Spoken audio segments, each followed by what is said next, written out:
Okay.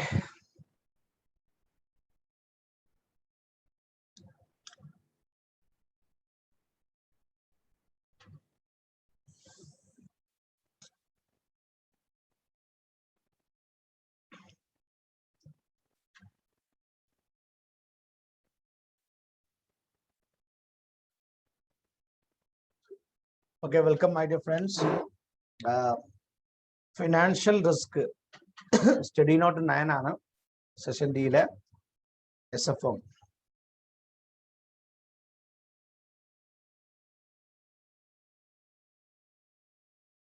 So എല്ലാവരും ready അല്ലേ? തുടങ്ങാല്ലേ? Hello everybody, ബാക്കിയുള്ള ആളുകളൊക്കെ ഒന്ന് റെസ്പോണ്ട് ചെയ്തോ. നമ്മുടെ കുറെ ആൾക്കാർ എത്താറുണ്ടല്ലോ. ഇതിൽ നിന്ന് കൂടുതലും തിയറിയാണ്. തിയറി മാത്രമല്ല, ഇതിന്റെ ഓരോ എക്സാമ്പിൾസും നമ്മൾ ക്ലിയർ ആക്കണം. അതില് കുറെ examples identify the following kind of risk. എന്നിട്ട് question number 1. Okay, a banker is not able to sell the property which they bought at 100 crore.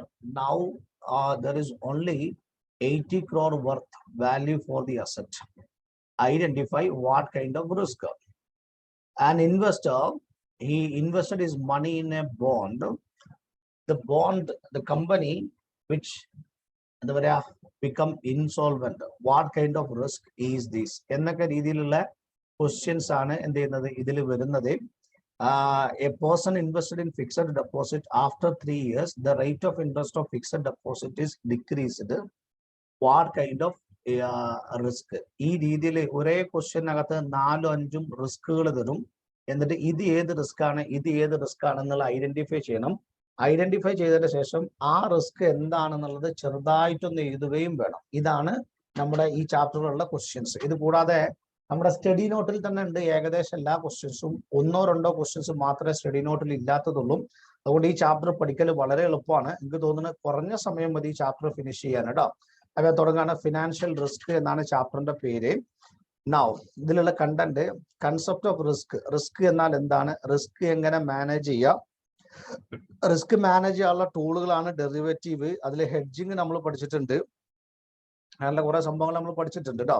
പിന്നെ ഇത് കൂടാതെ നിങ്ങളുടെ സെഷൻ സിയിലെ പോർട്ട്ഫോളിയോ മാനേജ്മെന്റ് എന്ന് പറയുന്ന ഒരു ചാപ്റ്റർ ഇല്ലേ, പോർട്ട്ഫോളിയോ മാനേജ്മെന്റ് എന്നുള്ള ഭാഗമല്ലേ, അതിൽ നിങ്ങൾ പോർട്ട്ഫോളിയോ കൺസ്ട്രക്ട് ചെയ്യുമ്പം അതിന്റെ പോർട്ട്ഫോളിയോയുടെ കോറിലേഷൻ കോഎഫിഷ്യന്റ് എന്തായിരിക്കണം, പിന്നെ വിത്തിൻ ദ ഇൻഡസ്ട്രിയിലെ കോറിലേഷൻ കോഎഫിഷ്യന്റ് എന്തായിരിക്കണം, അതൊക്കെ നിങ്ങൾ പഠിച്ചിട്ടുണ്ടോ? ഒരു പോർട്ട്ഫോളിയോ കറക്റ്റ് ചെയ്യുമ്പോൾ 2-3 സ്റ്റോക്കുകൾ എടുക്കുമ്പോൾ അതിന്റെ കോറിലേഷൻ കോഎഫിഷ്യന്റ് നെഗറ്റീവ് ആയിരിക്കണം. പഠിച്ചിട്ടുണ്ടോ അങ്ങനെ സാധനം? കോറിലേഷൻ കോഎഫിഷ്യന്റ് മൈനസ് ആയിരിക്കണം. Within the industry, suppose IT industry നിങ്ങൾ തിരഞ്ഞെടുത്തു, IT ഇൻഡസ്ട്രി തിരഞ്ഞെടുത്തു, മറ്റൊരു ഇൻഡസ്ട്രി നിങ്ങൾ സ്റ്റീൽ ഇൻഡസ്ട്രി തിരഞ്ഞെടുത്തു. അങ്ങനെ 2 ഇൻഡസ്ട്രിയിലാണ് നിങ്ങൾ ഇൻവെസ്റ്റ് ചെയ്യാൻ വേണ്ടി തീരുമാനിച്ചത് എങ്കിൽ ആ 2 ഇൻഡസ്ട്രികൾ തമ്മിലുള്ള കോറിലേഷൻ കോഎഫിഷ്യന്റ് നെഗറ്റീവും സെയിം ഇൻഡസ്ട്രിയിലുള്ള സ്റ്റോക്കുകൾ തമ്മിലുള്ള കോറിലേഷൻ കോഎഫിഷ്യന്റ് പോസിറ്റീവും ആയിരിക്കണം എന്നാണ് നമ്മുടെ കുറച്ച് റൂളുകൾ കേട്ടോ. ഓക്കെ. ഇനി അപ്പൊ concept of risk and risk management ആണ് ഒന്നാമത്തെ കോൺസെപ്റ്റ്. രണ്ടാമത്തെ കോൺസെപ്റ്റ് ഓപ്പറേഷണൽ റിസ്ക് എന്നാൽ എന്താണ്, അതൊരു ടൈപ്പ് റിസ്ക് ആണ്. ഓപ്പറേഷണൽ റിസ്ക് എന്താണ്, ഫിനാൻഷ്യൽ റിസ്ക് എന്താണ്, മീനിങ് ആൻഡ് നാച്ചർ. ഈ ഓപ്പറേഷൻ റിസ്കിനകത്ത് കുറെ എക്സാമ്പിൾസ് ഉണ്ട്. ഈ എക്സാമ്പിൾസിൽ ഏതെങ്കിലും ഒന്ന് ചോദിച്ചിട്ട് ഇത് ഏത് റിസ്ക് ആണെന്ന് ചോദിക്കും. അങ്ങനെയാണ് ക്വസ്റ്റ്യൻസ് വരിക കേട്ടോ. പിന്നെ ഫിനാൻഷ്യൽ റിസ്ക് എന്താണ്, മീനിങ് ആൻഡ് ഫിനാൻഷ്യൽ റിസ്കിന്റെ മീനിങ് എന്താണ്, ഇതൊക്കെയാണ് ചോദ്യങ്ങൾ വരിക. പിന്നെ മാർക്കറ്റ് റിസ്ക് എന്നാൽ എന്ത്, ഫോറിൻ ഇൻവെസ്റ്റ്മെന്റ് റിസ്ക് എന്താണ്, പിന്നെ ക്രെഡിറ്റ് റിസ്ക് എന്താണ്, പിന്നെ ലിക്വിഡിറ്റി റിസ്ക് എന്താണ്, ഓക്കെ. പിന്നെ asset backed risk. Asset backed risk ആണ് ഇതിൽ കുറച്ചൊരു സീനായ സാധനം ഉള്ളത്. പക്ഷെ ഞാൻ വ്യക്തമായിട്ട് പറഞ്ഞുതരാം. ബാങ്കുകൾ ചെയ്യുന്ന ഒരു പരിപാടിയാണ് അത് കേട്ടോ. ഡീറ്റെയിൽ ആയിട്ട് പറഞ്ഞുതരാം. അസറ്റ് ബാക്ക്ഡ് സെക്യൂരിറ്റി, പിന്നെ സ്പെഷ്യൽ പർപ്പസ് വെഹിക്കിൾ, അങ്ങനത്തെ സാധനങ്ങൾ പഠിച്ചിട്ടുണ്ടോ? ബാങ്കുകളുടെ ഫണ്ട് മാനേജ് ചെയ്യുന്ന എനിക്ക് തോന്നുന്നു സെഷൻ ബിയിൽ ചിലപ്പോൾ ഉണ്ടാവാൻ ചാൻസ് ഉണ്ട്. സെഷൻ ബി ഞാൻ എടുത്തിട്ടില്ല. നിങ്ങൾ പഠിച്ചിട്ടുണ്ടോ? സ്പെഷ്യൽ പർപ്പസ് വെഹിക്കിൾ എന്ന് പഠിച്ചിട്ടുണ്ടോ? സ്പെഷ്യൽ പർപ്പസ് വെഹിക്കിൾ പഠിച്ചിട്ടുണ്ടോ? ടാക്സിലുണ്ട്. ഞാൻ ഉദ്ദേശിക്കുന്ന സാധനം തന്നെയാണോ അത് എനിക്കറിയില്ല. സ്പെഷ്യൽ പർപ്പസ് വെഹിക്കിൾ ടാക്സിലുണ്ടോ? അതായത് ഒരു ബാങ്ക്, നമ്മള് 1 കോടി രൂപ ഒരു ബാങ്ക് ഒരാൾക്ക് ലോണ് കൊടുത്തു കഴിഞ്ഞാല് ആ കൺസെപ്റ്റിനാണോ സാധനം സ്പെഷ്യൽ പർപ്പസ് വെഹിക്കിൾ എന്ന് പറഞ്ഞത്? അതിന് ബേസ് ചെയ്തിട്ടുള്ള ഒരു കൺസെപ്റ്റ് ആണ് അസറ്റ് ബാക്ക്ഡ് സെക്യൂരിറ്റി. അതാണ് ഇതിൽ കുറച്ചൊരു സീനായ സാധനം. ഞാൻ ഡീറ്റെയിൽ ആയിട്ട് പറഞ്ഞുതരാം കേട്ടോ. പിന്നെ financial risk identification based on balance sheet information. Balance ഷീറ്റിലെ ഇൻഫർമേഷനെ ബേസ് ചെയ്തിട്ട് ഒരു കമ്പനിയുടെ ബാലൻസ് ഷീറ്റ് നോക്കിയിട്ട് അതിൽ നിന്ന് എങ്ങനെയാണ് ഫിനാൻഷ്യൽ റിസ്ക് നമ്മൾ ഐഡന്റിഫൈ ചെയ്യുക. അതിനാണ് സോൾവൻസി റേഷ്യോ, അതിനാണ് നമ്മൾ എന്ത് ഉപയോഗിക്കുക, ലിക്വിഡിറ്റി റേഷ്യോ ഉപയോഗിക്കുക. അത്രേ ഉള്ളൂ. അത് അധികം പറയേണ്ട ആവശ്യമൊന്നുമില്ല കേട്ടോ. ഇനി വാട്ട് ഈസ് റിസ്ക്? നമുക്ക് തുടങ്ങാലോ മക്കളെ, തുടങ്ങല്ലേ? ഓക്കെ, വാട്ട് ഈസ് റിസ്ക് കേട്ടോ. റിസ്ക് എന്താ നോക്കാം. 2 കൺസെപ്റ്റുകളാണ് റിസ്ക്കും അൺസർട്ടനിറ്റിയും. രണ്ടും പരസ്പര ബന്ധമുള്ള 2 സബ്ജക്റ്റുകളാണ്. ഒന്ന് റിസ്ക്, മറ്റൊന്ന് അൺസർട്ടനിറ്റി. രണ്ടും ഒന്നാണെന്ന് തോന്നും, പക്ഷെ രണ്ടും രണ്ടാണ്. അൺസർട്ടനിറ്റി എന്ന് പറഞ്ഞാൽ വേറെയാണ്, റിസ്ക് വേറെയാണ്. എന്താണ് റിസ്ക് നോക്ക്. CIMA, chartered institute of management accountants, British based cost accountancy ആണ്. നമ്മുടെ ഇന്ത്യൻ CMA, അമേരിക്കൻ CMA, അതുപോലെ ബ്രിട്ടീഷ് ചാർട്ടേഡ് അക്കൗണ്ടൻസി ആണ് CIMA. SIMA's official terminology defines that risk as a condition in which there exists a quantifiable dispersion in the possible outcomes from an activity. Quantifiable dispersion in the possible outcomes from an activity. So, risk as a condition in which there exists a quantifiable dispersion. ഞാൻ expect ചെയ്തിരിക്കുന്ന growth 7% ആണ്. ഈ 7% growth 6% ആയി. Okay, നമ്മൾ വിചാരിച്ചതിനേക്കാളും അങ്ങോട്ടോ ഇങ്ങോട്ടോ പോകുന്ന ഈ ഒരു ഡീവിയേഷൻ ആണ് എന്ത് റിസ്ക് എന്ന് പറയുന്നത്. നമ്മൾ വിചാരിച്ച സംഖ്യയിലേക്ക് എത്തുന്നില്ല. ഞാൻ എന്ത് ചെയ്തു, 5 ലക്ഷം രൂപയുടെ കച്ചവടം എക്സ്പെക്ട് ചെയ്തു, പക്ഷെ 4.5 ലക്ഷം രൂപയുടെ കച്ചവടം നടന്നിട്ടുള്ളൂ. അവിടെ ഒരു 50,000 രൂപ വിചാരിച്ചതിനേക്കാളും കുറഞ്ഞു.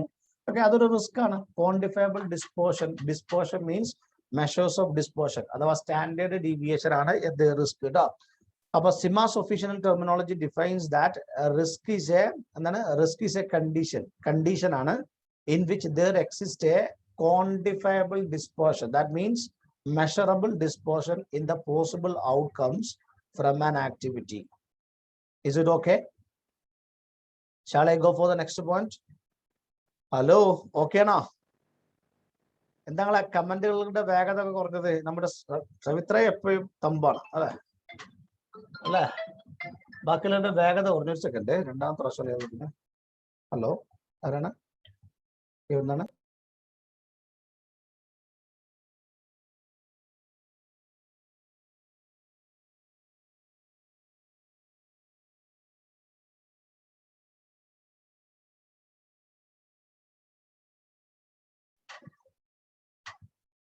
ഓക്കെ, അപ്പോ ഇതാണ് ഒന്നാമത്തെ സാധനം റിസ്ക്. ഇനി അൺസർട്ടനിറ്റി എന്ന് പറഞ്ഞാല് നാളെ എന്താണ് സംഭവിക്കുക എന്നുള്ളത് നമുക്കറിയില്ല. അതാണ് അൺസർട്ടനിറ്റി കേട്ടോ.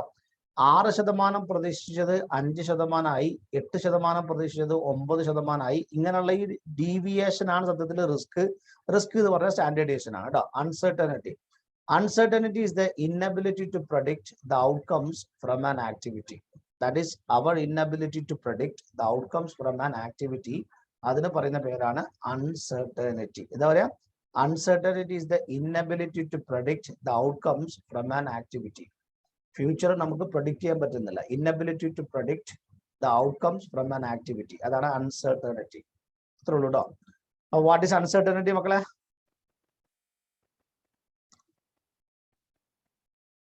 പറ, വാട്ട് ഈസ് അൺസർട്ടനിറ്റി? നമ്മുടെ ഇന്നബിലിറ്റി ആണ് അല്ലെ? ഫ്യൂച്ചർ പ്രൊഡിക്റ്റ് ചെയ്യാൻ നമ്മളെ കൊണ്ട് കഴിയുന്നില്ല. ഇതാണ് അൺസർട്ടനിറ്റി. ഇതാ ഇനി ഞാൻ ടോപ്പിക് എടുക്കുമ്പോഴേ വേണമെങ്കിൽ ഓടിച്ചിട്ട് ചടപടാതെ തീർക്കാം. മാർക്കറ്റ് എക്സാമ്പിൾസ് പറയണോ, ഡീറ്റെയിൽ ആയിട്ട് പോകണോ, ഒരു ആവറേജ് ലെവലിലൊക്കെ പോകണോ എന്നുള്ളത് നിങ്ങൾക്ക് തീരുമാനിക്കാം. പെട്ടെന്ന് തീർത്താൽ മതിയെങ്കിൽ അങ്ങനെ ആക്കാം. അതല്ല കുറച്ച് ഇൻഡസ്ട്രി എക്സാമ്പിൾസ് ഒക്കെ പറയണമെന്നുണ്ടെങ്കിൽ അത് നിങ്ങൾ കമന്റ് ഇടുക. ചില ആളുകൾക്ക് ഇൻഡസ്ട്രി എക്സാമ്പിൾസ് പറയുന്നത് ഇഷ്ടപ്പെടില്ല, അവർക്ക് ബോറടിക്കും. ചില ആളുകൾക്ക് പെട്ടെന്ന് തീർത്താൽ മതി.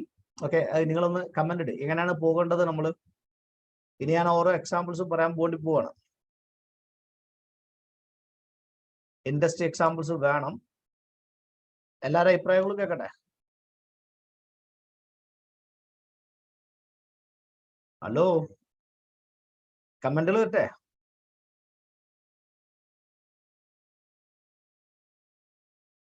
വേണം വേണ്ട ഓക്കേക്കൊന്നും ഞാൻ മറുപടി അറിയില്ല. വേണം വേണ്ട, പെട്ടെന്ന് തീർത്താൽ മതി, എക്സാമ്പിൾസ് വേണം അല്ലെ. വെറുതെ ഇങ്ങനെ ജസ്റ്റ് ഇങ്ങനെ ദിസ് ഇസ് ദാറ്റ് എന്ന് പറഞ്ഞ് വായിച്ചു പോയാൽ പോരാ. കാര്യങ്ങൾ വ്യക്തമായിട്ട് മനസ്സിലാകണം. ഓക്കെ, നമുക്ക് നോക്കാം, ശ്രമിച്ചു നോക്കട്ടോ. നമുക്ക് നോക്ക്. ഇനി സിമാസ് ക്ലാസിഫിക്കേഷൻ ഓഫ് റിസ്ക് ആണ്. Chartered institute of management accountancy UK സിമ റിസ്കുകളെ എന്ത് ചെയ്തു 4 കാറ്റഗറി ആയിട്ട് ക്ലാസിഫൈ ചെയ്തിട്ടുണ്ട്. ഇത് സിമയുടെ ക്ലാസിഫിക്കേഷൻ ആണ്. റിസ്ക് 4 എണ്ണോ 5 എണ്ണോ 6 എണ്ണോ 8 എണ്ണോ അല്ല. റിസ്കുകൾ പലതും പല ബിസിനസിന്റെ നാച്ചുറലുകൾക്ക് അനുസരിച്ചും ഉണ്ടാകാം. ഇവരെന്ത് ചെയ്തു 4 ക്ലാസിഫൈ ചെയ്തു. ഒന്ന് ഓപ്പറേഷണൽ റിസ്ക്. ഓപ്പറേഷണൽ റിസ്ക് എന്ന് ഒറ്റ വാക്ക് പറഞ്ഞാൽ കഴിഞ്ഞു. രണ്ടാമത്തത് ഫിനാൻഷ്യൽ റിസ്ക്. ഓപ്പറേഷണൽ റിസ്കിനകത്ത് വേറെ കുറെ റിസ്കുകൾ ഉണ്ടാവാം, ഫിനാൻഷ്യൽ റിസ്കിനകത്ത് വേറെ കുറെ റിസ്കുകൾ ഉണ്ടാവാം.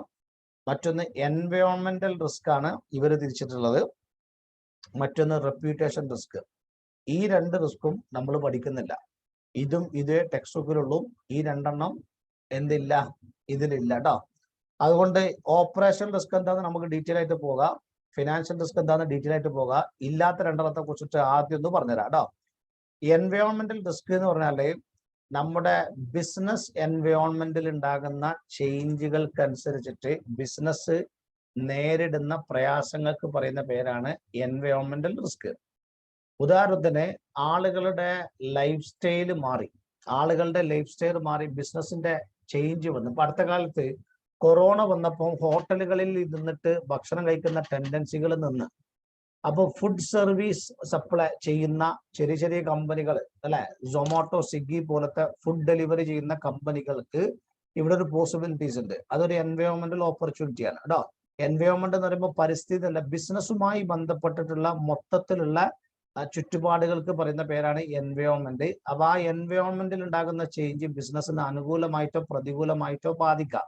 അത് നമുക്ക് ഏതായാലും പഠിക്കാനില്ല. അപ്പൊ ജസ്റ്റ് എൻവയോൺമെന്റിൽ ഉണ്ടാകുന്ന ചേഞ്ച് ബിസിനസ്സിനെ എങ്ങനെ ബാധിക്കുന്നു, ദാറ്റ് ഈസ് കോൾഡ് എൻവയോൺമെന്റൽ റിസ്ക്. ഇനി അത് അത്രയും മതി. ഇനി പറയുകയാണെങ്കിൽ ഞാൻ കാർഡ് കയറി പോകും, ഒരുപാട് എന്ത് ചെയ്യും, ഇതും മതി, അപ്പൊ ബേസിക് മതി. അടുത്തത് റെപ്യൂട്ടേഷണൽ റിസ്ക്. റെപ്യൂട്ടേഷൻ റിസ്ക് എന്ന് പറഞ്ഞാൽ ഒരു ഫേമിന്റെ ഗുഡ് വില്ല്, ഇമാജ്, പബ്ലിക് റെപ്യൂട്ടേഷന് ഇങ്ങനെയുള്ള സാധനങ്ങൾക്ക് നെഗറ്റീവായിട്ട് ദോഷകരമായിട്ട് വരും. അങ്ങനെ വരുമ്പോൾ പ്രശ്നങ്ങൾ ഉൾപ്പെടെയാവും. അതാണത് റെപ്യൂട്ടേഷണൽ റിസ്ക്. ഇപ്പോൾ ഒന്നും വേണ്ട, നമ്മുടെ കഴിഞ്ഞ യൂറോ കപ്പിന്റെ ഇടയിൽ ക്രിസ്ത്യാനോ റൊണാൾഡോയുടെ മുമ്പിൽ കൊക്കക്കോള വെച്ച്, വെച്ചപ്പോ Cristiano Ronaldo drink water not Coca Cola എന്ന് പറഞ്ഞു അല്ലെ. ഇത് സ്പാനിഷ് ഭാഷയിൽ ഏതൊരു ഭാഷയിൽ പുള്ളി പറഞ്ഞു. അതോടുകൂടി കൊക്കക്കോളയുടെ റെപ്യൂട്ടേഷൻ പോയി. കൊക്കക്കോളയുടെ മാർക്കറ്റ് വാല്യൂ സ്റ്റോക്ക് എക്സ്ചേഞ്ചിൽ ഒരു ഡിം അടിച്ചു. അതാണ് റെപ്യൂട്ടേഷൻ റിസ്ക് കേട്ടോ. ബാക്കി 2 എണ്ണം നമുക്ക് നോക്കാം. ഓപ്പറേഷൻ റിസ്ക് എന്താണെന്നത് ക്ലിയർ. വി കൂളായിട്ട് പോയാൽ മതി, മനസ്സിലാക്കിയിട്ട് പോയാൽ മതി. എന്നാലും ഇത് തീരേണ്ട വേഗത്തിൽ തീരും. വളരെ ഫാസ്റ്റ് ആയിട്ട് ഒന്നും മനസ്സിലാകാതെ ഓടിച്ചിട്ട് ചാടിച്ചിട്ട് പോയി കഴിഞ്ഞാൽ ലാസ്റ്റ് വീണ്ടും റിവേഴ്സ് എടുക്കേണ്ടി വരും. അതിനേക്കാൾ നല്ലത് be cool and slow and സ്റ്റഡിയിൽ പോകാം. ഇത് ഓക്കെ അല്ലേ? ഓക്കെ അല്ലേ? ബി കൂളായിട്ട് തന്നെ ഫാസ്റ്റ് ആയിട്ട് പോയാൽ മതി. റോഡ് സൈഡിൽ ചില ആൾക്കാർ വാഹനം ഓട്ടുന്നത് കാണാറുണ്ട്. അവരിങ്ങനെ വണ്ടി ഇങ്ങനെ കട്ട് ചെയ്ത് ഹോൺ അടിച്ചിട്ട് ഇങ്ങനെ പോകും. നമ്മൾ സ്ലോ സ്റ്റഡിയിൽ ഇങ്ങനെ സാധാരണ രീതിയിൽ കംഫർട്ടായിട്ട് വണ്ടീനെ ഓട്ടിച്ച് ഒരു 4 കുറച്ചിങ്ങനെ ഓടിയിട്ട് നമ്മളൊരു 5 കിലോമീറ്റർ അപ്പുറത്തെത്തുമ്പോൾ നമ്മളങ്ങനെ ഓവർടേക്ക് ചെയ്ത് പോയ വണ്ടി അവിടെ മുമ്പിലുണ്ടാവും. ദാറ്റ് മീൻസ് അവന് പോകാൻ കഴിഞ്ഞിട്ടുണ്ടാവില്ല. അതതിൻ്റെ ഒരു പ്രശ്നമാണ്. സാധാരണ രീതിയിൽ പോയാൽ മതി. ബി കൂൾ കാര്യങ്ങൾ മനസ്സിലാക്കിയിട്ട് പോയാൽ മതി കേട്ടോ. എന്നാലും നമ്മൾ സ്പീഡ് ഉണ്ടാവും. സ്റ്റഡി ഇനി വാട്ട് ഈസ് ഓപ്പറേഷൻ റിസ്ക്? ഈ വാക്കില് നിങ്ങൾ മനസ്സിലാക്കേണ്ടത് ഒരു ഫേമിന്റെ ഓപ്പറേഷനുമായി ബന്ധപ്പെട്ടിട്ടുള്ള കാര്യങ്ങളിൽ വരുന്ന പരാജയങ്ങൾ കാരണം ഒരു സ്ഥാപനത്തിനുണ്ടാകുന്ന ഡാമേജ് ആണ് ഓപ്പറേഷണൽ റിസ്ക്. ഒരു ഫേമിന്റെ ഓപ്പറേഷനുകളിൽ ഉണ്ടാകുന്ന പരാജയം കാരണം ഒരു ഫേമിന് ഉണ്ടാകുന്ന റിസ്ക് ആണ് operational risk. An operational risk is defined as a risk incurred by an organization's internal activity.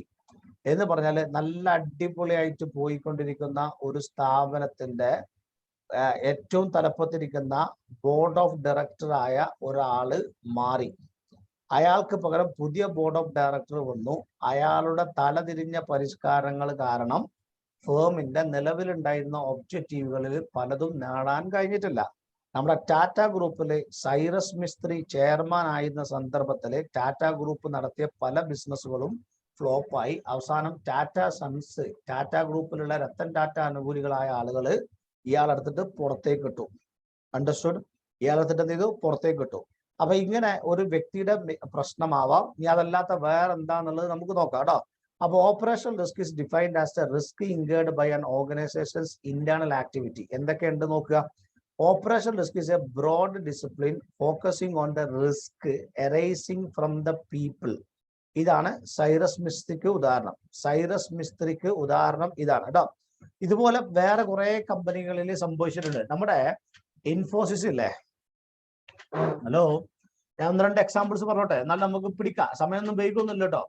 ഇൻഫോസിസില് പിന്നെ നാരായണമൂർത്തി, ഇൻഫോസിസ് സ്റ്റാർട്ട് ചെയ്ത കുറെ ഫൗണ്ടേഴ്സ് ഉണ്ട് ഇല്ലേ? ഇൻഫോസിസിന്റെ ഫൗണ്ടേഴ്സ് ഉണ്ട്. അതില് നാരായണമൂർത്തി എന്ന് പറയുന്ന ഇൻഫോസിസിന്റെ ഡയറക്ടർ ഇൻഫോസിസിൽ നിന്ന് ഇറങ്ങി. ഇൻഫോസിസിൽ നിന്ന് ഇറങ്ങിയതിന് ശേഷം ഇൻഫോസിസിന് പിന്നെ കുറച്ചു കാലം ഭയങ്കര പ്രതിസന്ധിയായിരുന്നു. പല ആളുകളെയും കൊണ്ടുവന്നു. അവസാനം പിന്നെ നന്ദൻ നിലേകാനി വന്ന് മലയാളിയായ ക്രിസ് ഗോപാലകൃഷ്ണൻ വന്നിട്ട് ഇതൊന്നും കമ്പനി ക്ലച്ച് പിടിക്കുന്നില്ല. പിന്നെ ഒരുപാട് ഡൗണിലേക്ക് കമ്പനി പോയി. അങ്ങനെ ഒരുപാട് ഡൗണിലേക്ക് പോയതിന്റെ ശേഷം അവര് ICICI എന്ന് പറയുന്ന ബാങ്കിന് കടുത്ത സാമ്പത്തിക പ്രതിസന്ധി ഉണ്ടായിരുന്ന കാലഘട്ടത്തിൽ ICICI ബാങ്കിനെ റിക്കവർ ചെയ്ത ഒരാളാണ് KV കാമത്ത് എന്ന ആള്. അദ്ദേഹത്തെ വരെ കൊണ്ടുവന്ന് നോക്കി, ഇൻഫോസിസ് രക്ഷപ്പെട്ടില്ല. അവസാനം അവര് നമ്മുടെ നാരായണമൂർത്തിനെ തിരിച്ചു വിളിച്ചത് എക്കണോമിക് ടൈംസ് ആഘോഷിച്ചത് അല്ലെ, മൂർത്തി റീലോഡഡ് വേർഷൻ 2.09, ഒരു ഫുൾ പേജിൽ ഫ്രണ്ട് പേജിൽ മൂർത്തി റീലോഡഡ് വേർഷൻ 2.0 ഫുൾ പേജിൽ. നമ്മുടെ APJ അബ്ദുൽ കലാം മരിച്ചിട്ട് എല്ലാ പത്രങ്ങളിലും ഫുൾ പേജിൽ കൊടുത്തതാണ് APJ അബ്ദുൽ കലാമിന്. അന്ന് APJ അബ്ദുൽ കലാം മരിച്ചെന്ന് എക്കണോമിക് ടൈംസിന് ചെറിയ വാർത്തയാണ് APJ അബ്ദുൽ കലാം. അതേ എക്കണോമിക് ടൈംസ് ആണ് മൂർത്തി റീലോഡഡ് വേർഷൻ 2.0. ഇയാൾ വന്നതോടുകൂടി സ്റ്റോക്ക് കുതിക്കാൻ തുടങ്ങി. വീണ്ടും ഇൻഫോസിസ് എന്ത് ചെയ്തു? പഴയ പ്രതാപം തിരിച്ചു പിടിച്ചു. അപ്പൊ ഇങ്ങനെയൊക്കെ ചില വ്യക്തികൾക്ക് ചില കഴിവുണ്ട്. വ്യക്തികളുടെ തകരാറുകളാകാം. 2 സിസ്റ്റംസിനെ ഇന്ന് നിങ്ങൾ വായിക്കേണ്ട നല്ലൊരു കേസ് സ്റ്റഡി ഉണ്ട് നമ്മുടെ മലയാള മനോരമയിൽ. നിങ്ങൾ എക്കണോമിക്സ് പത്രങ്ങളിലേക്കൊന്നും പോകണ്ട. മലയാള മനോരമയിൽ ഇന്നൊരു ലേഖനുണ്ട്. ബിയാനിക്ക് PHO. ബിയാനി ആരാ? കിഷോർ ബിയാനി. 2006 കിഷോർ ബിയാനി, 2016 2006 കിഷോർ ബിയാനിന്റെ വരുമാനം ഒരു സെക്കൻഡില് 4370 രൂപ അങ്ങനെ എന്തോ ആണ് ഇയാളുടെ ഒരു സെക്കൻഡിലെ വരുമാനം ഇയാളുടെ പോക്കറ്റിലേക്ക് വരുന്നത്. കിഷോർ ബിയാനി എന്ന് പറഞ്ഞാല് ബിഗ് ബസാറിന്റെ, ഫ്യൂച്ചർ ഗ്രൂപ്പിന്റെ, ലൈഫ് സ്റ്റൈലിന്റെ, സ്പ്ലാഷിന്റെ ഓണറാണ്. ആരെ? കിഷോർ ബിയാനി. ഇയാള് ഇന്ന് 20,000 കോടി രൂപ എത്ര കടത്തിലാണ്. അപ്പൊ ഇയാളുടെ ബിസിനസ് മൊത്തം ഇയാൾ എന്ത് ചെയ്തു? റിലയൻസിന് വിറ്റു. അതിനെതിരെ പിന്നെ ആമസോൺ കേസ് കൊടുത്തിട്ടുണ്ട്. അപ്പൊ ഇയാൾക്ക് തകരാറ് സംഭവിച്ചത് ഇയാളുടെ സിസ്റ്റംസ് ആണ്. പിന്നെ പ്രോസസ്സുകളാ, നമ്മുടെ മാനുഫാക്ചറിങ് പ്രോസസ്സുകളോ അല്ലെങ്കിൽ ബിസിനസ് ചെയ്യുന്ന പ്രോസസ്സുകളോ ആവാം. ഓക്കെ, ഇങ്ങനെയുള്ള ഏതെങ്കിലും ഒരു സിസ്റ്റത്തിൽ വരുന്ന തകരാറുകൾക്ക് പറയുന്ന പേരാണ് ഓപ്പറേഷണൽ റിസ്ക് കേട്ടോ. എന്തുകൊണ്ടാണ് കിഷോർ ബിയാനി ഫെയിൽഡ് ആയത് എന്നുള്ളത് നിങ്ങൾ എന്ത് ചെയ്യണം? ഒന്ന് വായിക്കുക. അങ്ങനെ ആകുമ്പോൾ നിങ്ങൾ ഈ ലേണിംഗ് സ്കില്ല് കൊടുക്കും. വൈ കിഷോർ ബിയാനി ഫെയിൽഡ് എന്ന് വെറുതെ ഒന്ന് ഗൂഗിളിൽ അടിച്ചാൽ ഏതെങ്കിലും ഒരു വെബ്സൈറ്റിലേക്ക് പോകും. ആരെങ്കിലും അതിനെ കുറിച്ചിട്ട് ഒരു കേസ് സ്റ്റഡി എന്ത് ചെയ്തിട്ടുണ്ടാവും? എഴുതിയിട്ടുണ്ടാവും. ഒന്ന് വായിച്ചു നോക്കി, വെറുതെ വെരി ഇൻട്രസ്റ്റിംഗ് ആട്ടോ. Why Kishore Biyani fail. ഇന്നത്തെ മനോരമയിൽ മലയാളത്തിൽ ലേഖനമുണ്ട് കിഷോർ ബിയാനെ കുറിച്ചിട്ട് കേട്ടോ, ഇത് ഓൺലൈനിൽ കേട്ടോ. അപ്പൊ ഇതാണ് operation risk. Okay, it can also include other classes of risk such as, പിന്നുള്ള റിസ്ക് ആണ് ഫ്രോഡ്. കമ്പനിക്കകത്ത് ഫിനാൻഷ്യൽ ഫ്രോഡ് നടത്തിയ ആളുകൾ അല്ലെ, കമ്പനിക്കകത്ത് ഫിനാൻഷ്യൽ ഫ്രോഡ് നടത്തി എന്ന് പറയുമ്പോൾ നിങ്ങളെ മനസ്സിലേക്ക് ആദ്യം വരുന്ന പേരേതാ? കമ്പനിക്കകത്ത് ഫിനാൻഷ്യൽ ഫ്രോഡ് നടത്തി എന്ന് പറയുമ്പോൾ നിങ്ങളുടെ മനസ്സിലേക്ക് ആദ്യം വരുന്ന പേരേതാണ്? ഫിനാൻഷ്യൽ ഫ്രോഡിനെ കുറിച്ച് നിങ്ങൾ കേട്ടിട്ടില്ലേ? പറടാ, നിങ്ങളെ മനസ്സിലേക്ക് അങ്ങനെ ഒരാളും വരില്ലേ? സത്യം അല്ല, എല്ലാവരും പറഞ്ഞ എക്സാമ്പിൾ ആണ് സത്യം സ്കാൻഡൽ അല്ലെ. സത്യം സ്കാൻഡല്, അമേരിക്കയിലെ എൻറോൺ സ്കാൻഡല്, പിന്നെ ഇന്ത്യയില് പിന്നെ നമ്മുടെ ഇയാളുണ്ടല്ലോ, ഇയാളെ പേര് ദ ഫാദർ ഓഫ് സെബി എന്ന് വേണമെങ്കിൽ പറയാൻ പറ്റുന്ന ആളാണ് ആര്? ഹർഷദ് മേത്ത. ഹർഷദ് മേത്ത മനസ്സിലാണ്ടോ? ഓക്കെ, ഹർഷദ് മേത്ത പറഞ്ഞത് ഫാദർ ഓഫ് സെബി എന്ന് വേണമെങ്കിൽ പറയാം. കാരണം അയാള് ഫ്രോഡ് നടത്തിയപ്പോഴാണ് ഇന്ത്യ എന്ത് ചെയ്തു? സെക്യൂരിറ്റി എക്സ്ചേഞ്ച് ബോർഡ് ഓഫ് ഇന്ത്യനെ കുറിച്ചിട്ട് ചിന്തിച്ചത്. നമ്മുടെ ഗൗതം അദാനിയും ഭൂലോക ഫ്രോഡ് നടത്തിക്കൊണ്ടിരിക്കുന്നുണ്ട്. അയാൾ ഇനി വല്ലാതെ ക്ലച്ച് പിടിക്കൂല. അയാളുടെ ബിസിനസ് ഒക്കെ റോക്കറ്റ് പോലെയായിരുന്നു കഴിഞ്ഞ വർഷങ്ങളിൽ പോയിരുന്നത്. ഇതിന്റെ ഇടയിൽ ഒരു പെണ്ണ്, ദലേത്ത സച്ചാൽ എന്ന് പറയുന്ന ഒരു പെണ്ണ് ട്വീറ്റ് ചെയ്തിട്ട് അയാളെ സമ്പത്ത് ഒറ്റടിക്ക് ഡിം എന്ന് പറഞ്ഞ് അടിയിലേക്ക് പോയിട്ടുണ്ട് ഇപ്പൊ അടുത്ത കാലത്ത്. ഇനി അയാളെ ബിസിനസ് വല്ലാതെ ഫ്ലോ ഇതാവില്ല. അയാളെ ബിസിനസ് ഒക്കെ അനിൽ അംബാനിന്റെ ബിസിനസ് പോലെ ഭയങ്കരമായിട്ട് ആയിപ്പോ ഇനി പെട്ടെന്ന് ഇത് അയാളെ ഡൗട്ടായി. അയാൾ ശരിക്കും നല്ല ഫ്രോഡ് കാണിക്കുന്നുണ്ട്. ഇപ്പോഴത്തെ ഗവൺമെന്റിന്റെ ചെറിയൊരു സപ്പോർട്ട് അതിനുണ്ട് എന്നുള്ളതൊക്കെ സംശയം തോന്നിക്കുന്ന രീതിയിലാണ് അയാളെ പ്രവർത്തനങ്ങൾ. ഓക്കെ, സ്റ്റോക്ക് എക്സ്ചേഞ്ചിൽ. അപ്പോ അതൊക്കെ പോട്ടെ. അപ്പൊ ഫിനാൻഷ്യൽ ഫ്രോഡ് നിങ്ങൾക്ക് അറിയാം. പിന്നെ ലീഗൽ റിസ്ക്. ലീഗൽ റിസ്ക് നിയമപരമായിട്ട് നേരിടുന്ന പ്രശ്നമാണ്. ഇപ്പൊ ഇന്ത്യയില് വോഡാഫോണും ഐഡിയയും നേരിട്ട ഏറ്റവും വലിയ പ്രശ്നം കുറെ നിയമപരമായ പ്രശ്നമാണ്. കുറെ ആ പേയ്മെന്റ് അടക്കണം, ഈ പേയ്മെന്റ് അടക്കണം, ഇങ്ങനെയുള്ള സംഭവങ്ങൾ കേട്ടോ. ഓക്കെ, അതുപോലെ എൻവയോൺമെന്റുമായി ബന്ധപ്പെട്ടുള്ള റിസ്കുകളൊക്കെ വരുന്നത് ഓപ്പറേഷൻ റിസ്കിലാണ് ഇതില് നമ്മുടെ ഡെഫിനിഷൻ പ്രകാരം കേട്ടോ. അപ്പോ ഇങ്ങനെയാണ് കുറച്ച്. ഇനി ശ്രദ്ധിക്കുക, എക്സാമിന് ക്വസ്റ്റ്യൻസ് ആയിട്ട് ചോദിക്കുക. ഇവിടെ എഴുതുന്ന എക്സാമ്പിൾസ് നിങ്ങൾ എഴുതിയെടുക്കുക. ഓക്കെ, ചിലപ്പം നോക്കുക, identify the following type of risk. Examples എന്ന് പറഞ്ഞിട്ട് ഏതെങ്കിലും ഒന്നോ രണ്ടെണ്ണോ എഴുതല്ല വേണ്ടത്. നിങ്ങളുടെ ക്വസ്റ്റ്യൻ പേപ്പറിൽ എക്സാമിന് ചോദിക്കുക, identify the following type of risk. Internal fraud, insider trading is happened inside the insider trading. എന്താ ഇൻസൈഡർ ട്രേഡിംഗ് അറിയോ? ഇൻസൈഡർ ട്രേഡിംഗ് അറിയോ? What is insider trading? അറിയാം അല്ല? ഇൻസൈഡർ ട്രേഡിംഗ് പറഞ്ഞാല് സ്റ്റോക്ക് എക്സ്ചേഞ്ചുമായി ബന്ധപ്പെട്ടുള്ള ഒരു പ്രയോഗമാണ്. ഞാൻ ഉദ്ദേശിച്ചതാണ് നിങ്ങൾ ഉദ്ദേശിച്ചത് നിങ്ങൾക്ക് അറിയില്ല. ഇപ്പൊ നാളെ ജസ്റ്റ് ഒരു എക്സാമ്പിൾ പറയാം. 2018 ഒക്ടോബർ 28 നമ്മുടെ ധീരുഭായ് അംബാനിന്റെ ജന്മദിനാണ്. ധീരുഭായ് അംബാനി എന്ന മുകേഷ് അംബാനിന്റെയും അനിൽ അംബാനിന്റെയും ഫാദറാണ് Dhirubhai Ambani. 2018 October 27 Reliance Communications എന്ന് പറയുന്ന അനിൽ അംബാനിന്റെ കമ്പനിന്റെ ഷെയറിന്റെ പ്രൈസ് 3 രൂപയാണ് വില. എത്ര വില? 3 രൂപ. ഒക്ടോബർ 28 വൈകിട്ട് നടക്കുന്ന മീറ്റിംഗില്, റിലയൻസിന്റെ ആനുവൽ ജനറൽ ബോഡി മീറ്റിംഗില് മുകേഷ് അംബാനി ഒരു പ്രഖ്യാപനം നടത്തി.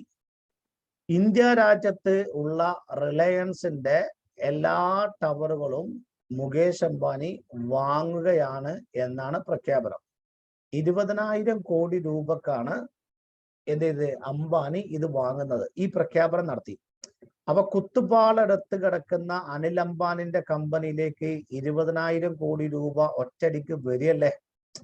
പിറ്റേ ദിവസം സ്റ്റോക്ക് എക്സ്ചേഞ്ചിൽ അനിൽ അംബാനിന്റെ ഷെയർ 3 രൂപ വിലയുള്ള ഷെയർ 20 രൂപയായി. ഞാൻ തലേ ദിവസം 3 ലക്ഷം രൂപക്ക് അനിൽ അംബാനിന്റെ ഷെയർ വാങ്ങിക്കണമെങ്കിൽ പിറ്റേ ദിവസം എനിക്ക് 20 ലക്ഷം രൂപക്ക് അനിൽ അംബാനിന്റെ ഷെയർ വിൽക്കാം. വിറ്റൂടെ? എന്റെ ലോജിക്ക് മനസ്സിലായോ? ഈ 3 രൂപ വിലയുള്ള ഷെയർ 20 രൂപയായാൽ ഞാൻ 3 ലക്ഷം രൂപക്ക് ഷെയർ വാങ്ങിയിട്ടുണ്ടെങ്കിൽ പിറ്റേ ദിവസം 20 ലക്ഷം രൂപക്ക് വിറ്റൂടെ? ഈ ഗോട്ട് ദി ലോജിക്. മനസ്സിലായോ? ഇങ്ങനെ ലോജിക് അതിന്റെ പിന്നിൽ ഇല്ലേ? ഉണ്ട്. അല്ല, അങ്ങനെ സംഭവം ഉണ്ട് കേട്ടോ.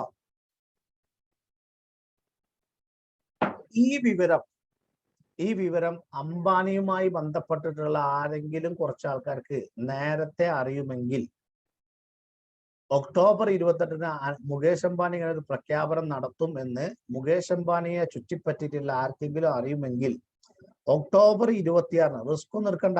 ഒക്ടോബർ 26, ഒക്ടോബർ 25 3 ലക്ഷം രൂപയ്ക്ക് കുറച്ച് അനിൽ അംബാനിന്റെ ഷെയർ വാങ്ങി 28-ാം തീയതി മുകേഷ് അംബാനി പ്രഖ്യാപനം നടത്തട്ടെ.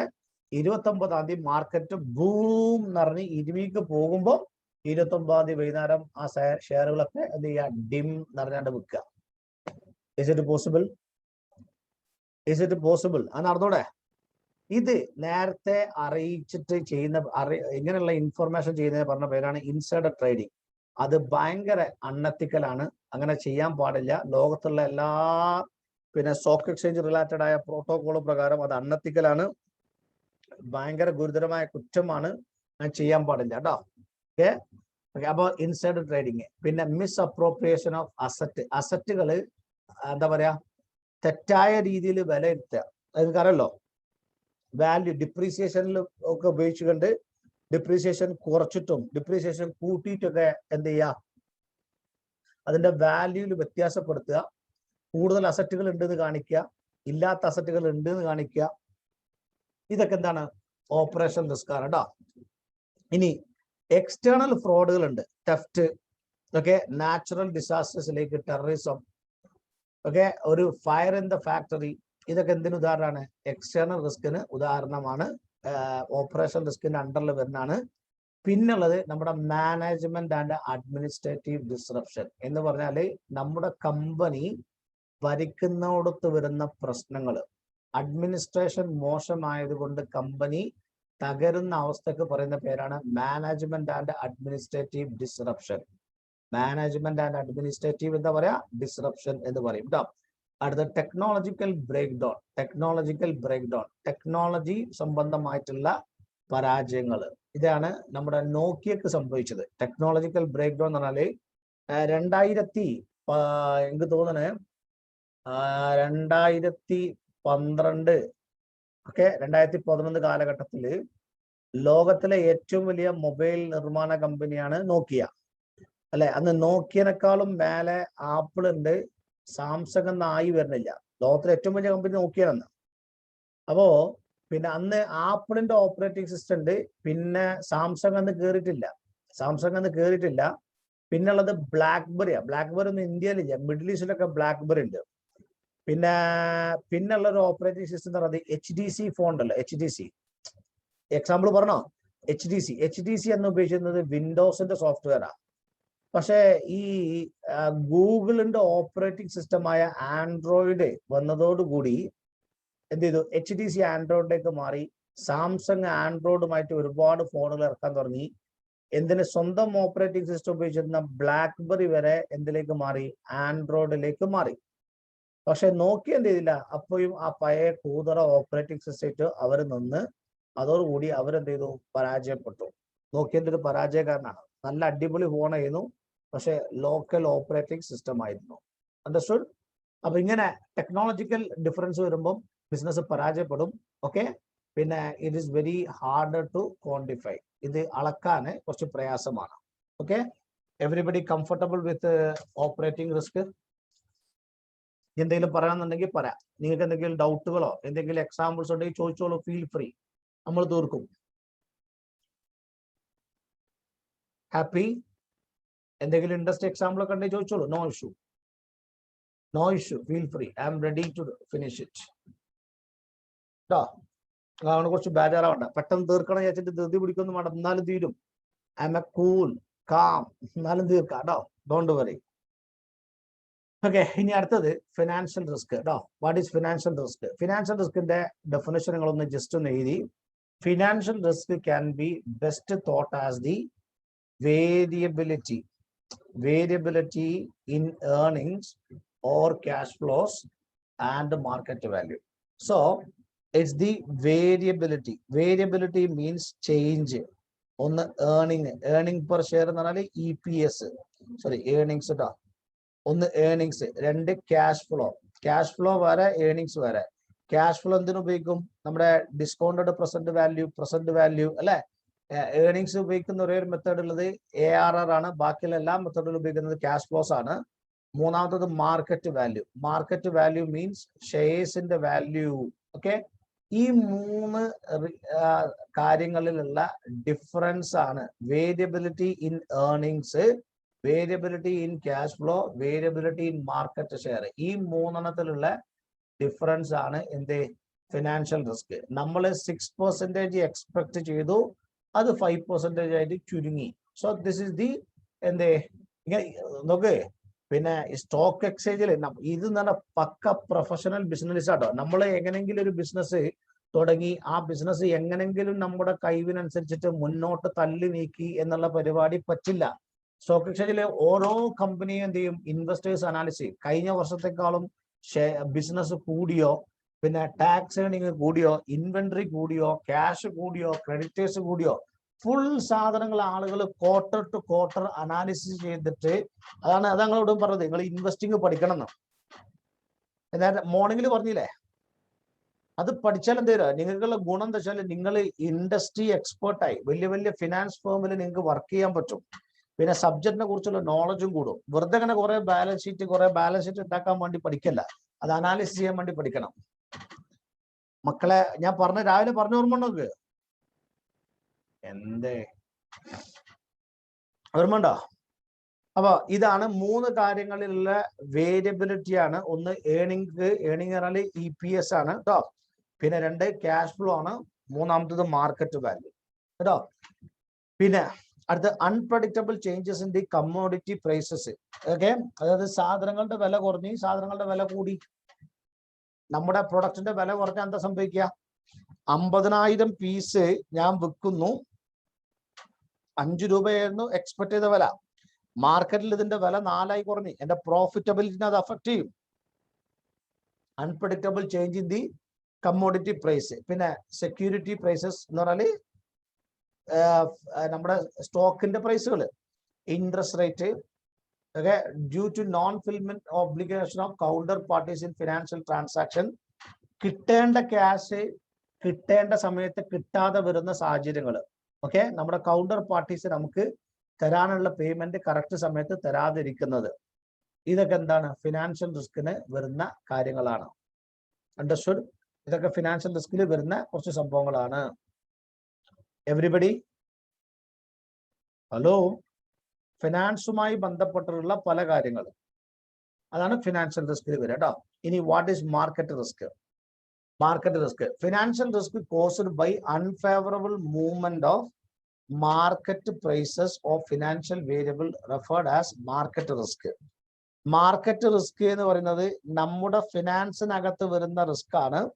Y? It is because of unfavorable movement of market prices of financial variables is referred as market risk, while that is arising due to non-fulfillment of contractual obligation is known as credit risk. Okay, ഇനി ചില കാര്യങ്ങളുണ്ട്. non-fulfillment of contractual obligation അതിന് പറഞ്ഞ പേരാണ് credit risk. മറ്റൊന്നാണ് liquidity risk. Liquidity risk പറഞ്ഞാൽ correct സമയത്ത് സാധനം വിൽക്കാൻ കഴിയുന്നില്ല. ഇത് രണ്ടോടെ നിൽക്കട്ടെ, ഇവിടുന്ന് കണ്ടുള്ള പോയിന്റ് വിടുക. ഓക്കെ, അപ്പൊ financial risk caused by unfavourable movement of market prices of financial variables, അതിനെ പറഞ്ഞ പേരാണ് മാർക്കറ്റ് റിസ്ക് കേട്ടോ. ഓക്കെ, ഇനി ദാറ്റ് ഈസ് ഈ പറയുന്ന മാർക്കറ്റ് റിസ്ക് ഉണ്ടാകുന്നത് നമുക്ക് പറഞ്ഞ സമയത്ത് സാധനം വിൽക്കാൻ കഴിയാത്തത് കൊണ്ടോ, അല്ലെങ്കിൽ നമുക്ക് കിട്ടാനുള്ള പൈസ കിട്ടേണ്ട സമയത്ത് കിട്ടാത്തത് കൊണ്ടോ ആണ് സംഭവിക്കുന്നതെങ്കിൽ അതിനെ പറയുന്ന പേരാണ് ക്രെഡിറ്റ് റിസ്കും ലിക്വിഡിറ്റി റിസ്കും. അത് നമുക്ക് വേറെ തന്നെ പഠിക്കാം. ഓക്കെ, അപ്പം okay, unfavourable movement in the market ആണ് basically market risk. Is it okay? Credit റിസ്കും ലിക്വിഡിറ്റി റിസ്കും വിട്. Okay everybody? ഓക്കെ അല്ലേ? ഓക്കെ അല്ലേ? നെക്സ്റ്റ്, ഇനി market risk or price risk is the risk of uncertain movement and adverse fluctuations in the financial market variables like security prices, commodity prices, interest rate and exchange rate. ഇതൊക്കെയാണ് market risk കേട്ടോ. Market റിസ്കിന് കുറച്ച് examples of market risk. Okay, examples of market risk ഇവിടെ ഉണ്ട്, കുറെ ഉണ്ട്. Security prices, security പ്രൈസിലുള്ള വ്യത്യാസം, commodity പ്രൈസിലുള്ള വ്യത്യാസം, interest റേറ്റിലുള്ള വ്യത്യാസം, എക്സ്ചേഞ്ച് റേറ്റിലുള്ള വ്യത്യാസം, ഇതൊക്കെ മാർക്കറ്റിൽ നടക്കുന്ന കാര്യങ്ങളാണ് കേട്ടോ. സെക്യൂരിറ്റി പ്രൈസസിലുള്ള വ്യത്യാസം, കമ്മോഡിറ്റി പ്രൈസസിലുള്ള വ്യത്യാസം, ഇൻട്രസ്റ്റ് റേറ്റിലുള്ള വ്യത്യാസം, എക്സ്ചേഞ്ച് റേറ്റിലുള്ള വ്യത്യാസം,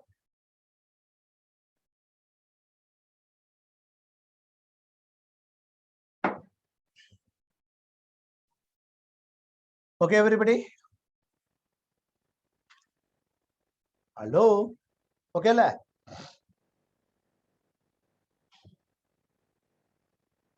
Okay, next. ഇനി എക്സാമ്പിൾസ് ആണ് പ്രത്യേകം നോട്ട് ചെയ്യേണ്ടത് കേട്ടോ. ഒന്ന് equity risk, okay, interest rate risk, the risk stock price, the risk that stock price or stock indices values and their implied volatility may change. അതായത് equity risk എന്ന് പറഞ്ഞാൽ stock എക്സ്ചേഞ്ചിൽ സ്റ്റോക്കിന്റെ വാല്യൂ നമ്മൾ വിചാരിച്ചതിനേക്കാൾ അടിയിലേക്ക് പോവുക if you are A long, മുകളിലോട്ട് പോവുക if you are A short, അല്ലെ? നമ്മൾ ആദ്യം ഷോർട്ട് ചെയ്തിട്ടുണ്ടെങ്കിൽ മുകളിലോട്ട് പോയാൽ നമുക്ക് പണി കിട്ടും, വാങ്ങിയതാണെങ്കിൽ അടിയിലേക്ക് പോയാൽ നമുക്ക് പണി കിട്ടും. ഓക്കെ, ഇതാണ് equity risk that stock price or stock indices value that and their implied volatility may change. പിന്നെ മറ്റൊന്നാണ് interest rate risk. The risk that interest rate may fluctuate, LIBOR, EURIBOR. എന്താ, ഇൻട്രസ്റ്റ് റേറ്റ് കൂടാൻ ചാൻസ് ഉണ്ട്, interest rate കുറയാൻ chance ഉണ്ട്. ഇതിന്റെ അടിസ്ഥാനത്തിൽ വരുന്ന പ്രയാസങ്ങളാണ് എന്ത്, ഇൻട്രസ്റ്റ് റേറ്റ് റിസ്ക്. മറ്റൊന്ന് കറൻസി റിസ്ക്, നമ്മുടെ രാജ്യത്തിന്റെ കറൻസിന്റെ മൂല്യം കുറയുകയും കൂടുകയും ചെയ്യുന്നതാണ് കേട്ടോ. അതെന്തായാലും കറൻസി എക്സ്ചേഞ്ച് എന്ന് പറയുന്ന ഒരു ചാപ്റ്റർ ഉണ്ട്, അതിലാണ് ഡീറ്റെയിൽ ആയിട്ട് ഞാനത് കറൻസി റിസ്ക് പറയേണ്ടി. നല്ല ഒരുപാട് എക്സാമ്പിൾസ്, ഇമ്പോർട്ടർ എങ്ങനെയാണ് കറൻസി ബാധിക്കുക, എക്സ്പോർട്ടർ എങ്ങനെയാണ് കറൻസിന്റെ വാല്യൂസ് ബാധിക്കുക എന്നുള്ളത് നമുക്ക് ഡീറ്റെയിൽ ആയിട്ട് പോകാം കേട്ടോ. അപ്പം പറഞ്ഞാൽ പോരെ, അപ്പൊ ഇത് പോരെ, ജസ്റ്റ് പോരെ. ഇപ്പൊ തൽക്കാലം കറൻസിന്റെ എക്സ്ചേഞ്ച് വാല്യൂ കൂടുന്നു കുറയുന്നു, ഇതിനനുസരിച്ച് ഉണ്ടാകുന്ന റിസ്ക് ആണ് കറൻസി റിസ്ക്. അത് കൂടിയാൽ എക്സ്പോർട്ടർ എങ്ങനെയാണ് ബാധിക്കുക, കുറഞ്ഞാൽ എക്സ്പോർട്ടർ എങ്ങനെയാണ് ബാധിക്കുക, കുറഞ്ഞാലും കൂടിയാലും എക്സ്പോർട്ടറെയും ഇമ്പോർട്ടറെ എങ്ങനെ ബാധിക്കുക എന്നുള്ളത് നമുക്ക് പിന്നീട് നോക്കാം. അറിയൊക്കെ? ഹലോ, മതിട്ടോ. കഴിഞ്ഞ അടുത്തത് കമ്മോഡിറ്റി റിസ്ക്. കമ്മോഡിറ്റിന്റെ വില കുറഞ്ഞു കൂടി അതെന്താ ബാധിക്കും കേട്ടോ. അപ്പൊ ഇതാണ് മാർക്കറ്റിലെ ഡിഫറെന്റ് ടൈപ്സ് ഓഫ് റിസ്കുകൾ.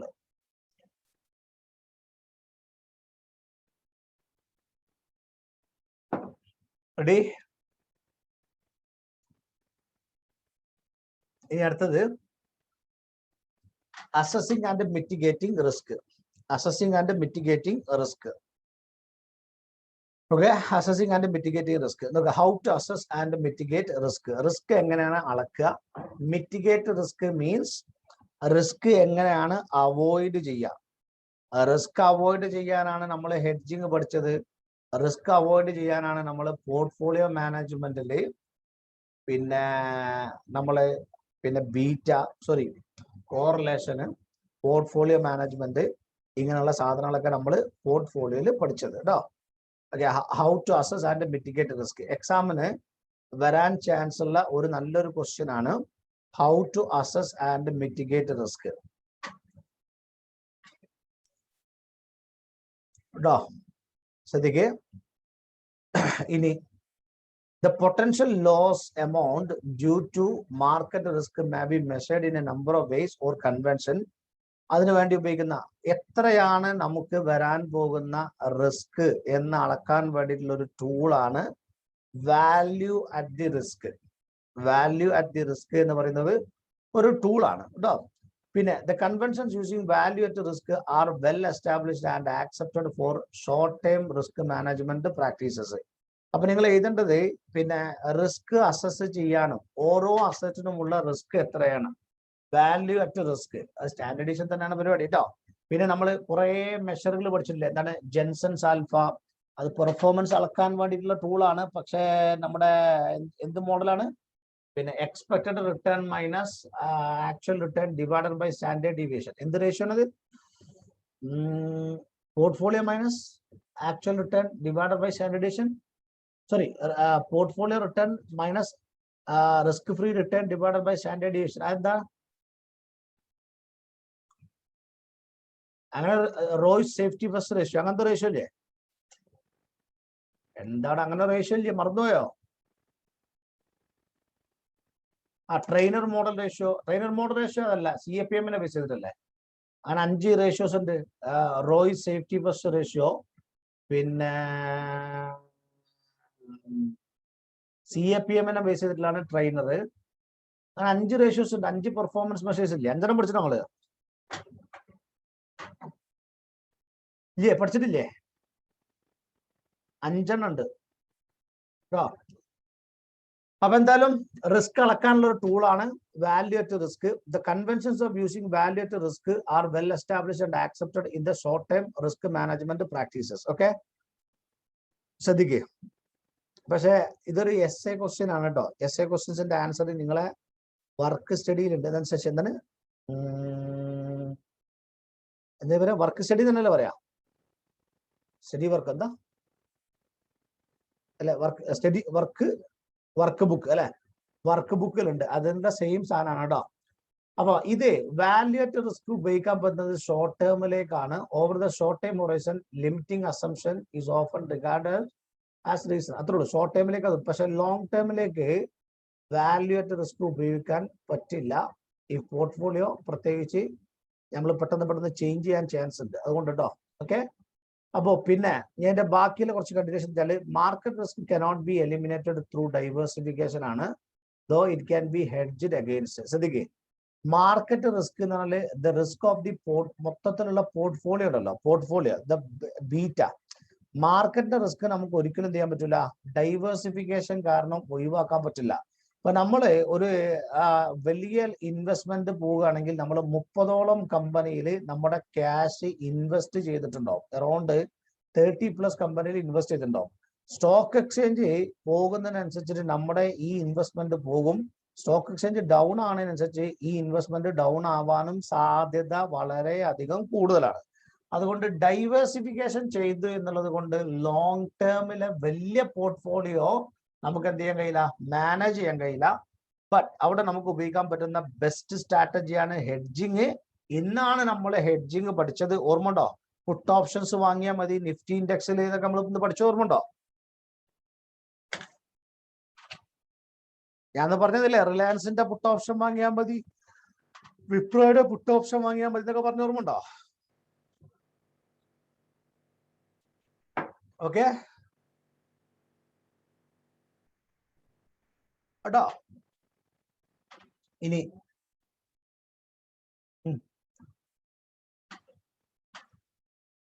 അടുത്തത് financial risk, market risk, inflation risk can at least partially be moderated by diversification.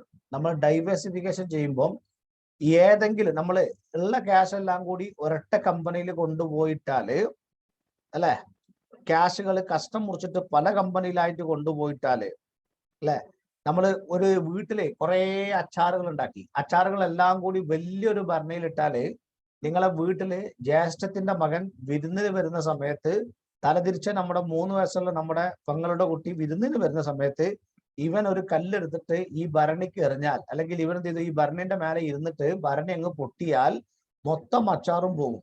എന്നാൽ അതിന് പകരം ചെറിയ ചെറിയ കുപ്പികളിലാക്കിയിട്ട് നമ്മൾ വെച്ചാല് ഇവന് ഏതെങ്കിലും ഒരു ഭരണി പൊട്ടിക്കുമ്പോഴേക്കും അടുത്ത ഭരണി പൊട്ടിക്കാതെ നമുക്ക് എന്ത് ചെയ്യാം, ഓടി വന്നിട്ട് അത് സേവ് ചെയ്യാൻ പറ്റൂലേ?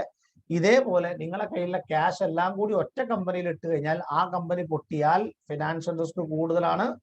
ബട്ട് പല കമ്പനിയിൽ ആയിട്ട് കഴിഞ്ഞാൽ ഏതെങ്കിലും ഒന്ന് അടിയിൽ പോകുമ്പോൾ ബാക്കിയുള്ളത് കട നിൽക്കും. ഓക്കെ, അപ്പൊ financial risk, market risk and even inflation risk can at least partially be moderated by diversification. Diversification വെച്ചിട്ട് ഇത് എന്ത് ചെയ്യാൻ പറ്റും, തിരക്കടില്ലാത്ത രീതിയിൽ മാനേജ് ചെയ്യാൻ വേണ്ടി പറ്റും കേട്ടോ. ഓക്കെ, ഇനി അടുത്തത് the returns from different assets are highly unlikely to be perfectly correlated and correlation may sometimes negative. പിന്നെ വേറൊരു സംഭവം തരുമോ, നിങ്ങൾ ഇത് ജസ്റ്റ് എങ്ങനെ റിസ്ക് മാനേജ് ചെയ്യുക എന്നുള്ളതാണ്. while selecting portfolio, while selecting different industries, you have to choose negatively correlated choose ചെയ്യണം. And within the industry the stock നിങ്ങൾ ചൂസ് ചെയ്യുമ്പോൾ it should be perfectly positive ആയിരിക്കണം. അങ്ങനെയൊക്കെ കുറെ റൂളുകൾ നിങ്ങൾ പഠിച്ചിട്ടുണ്ട്, ഓർമ്മ ഉണ്ടോ നിങ്ങൾക്ക് അറിയില്ല.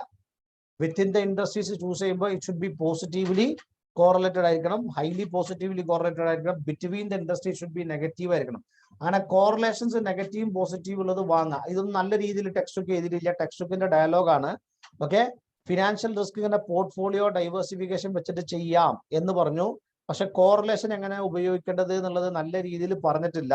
വേണമെങ്കിൽ നിങ്ങൾക്ക് എഴുതിക്കോ, ഞാനൊരു പോയിന്റ് പറയാം. ഞാൻ എൻ്റെ ഒരു പോയിന്റ് ആടട്ടെ, ഞാൻ പറഞ്ഞോ വേണ്ടേ? എഴുതിക്കോ. while creating portfolio, select industries with negatively correlated. Select industries with negatively correlated. While selecting a portfolio, select industries with negatively correlated, and while selecting stocks within the industry, while selecting stocks within the industry, while selecting stocks within the industry, while selecting stocks within the industry, select stocks with positively correlated. Select stocks with positively correlated. Select stocks with positively correlated. Select stocks with positively correlated. അങ്ങനെ അത് manage ചെയ്യാൻ പറ്റും കേട്ടോ.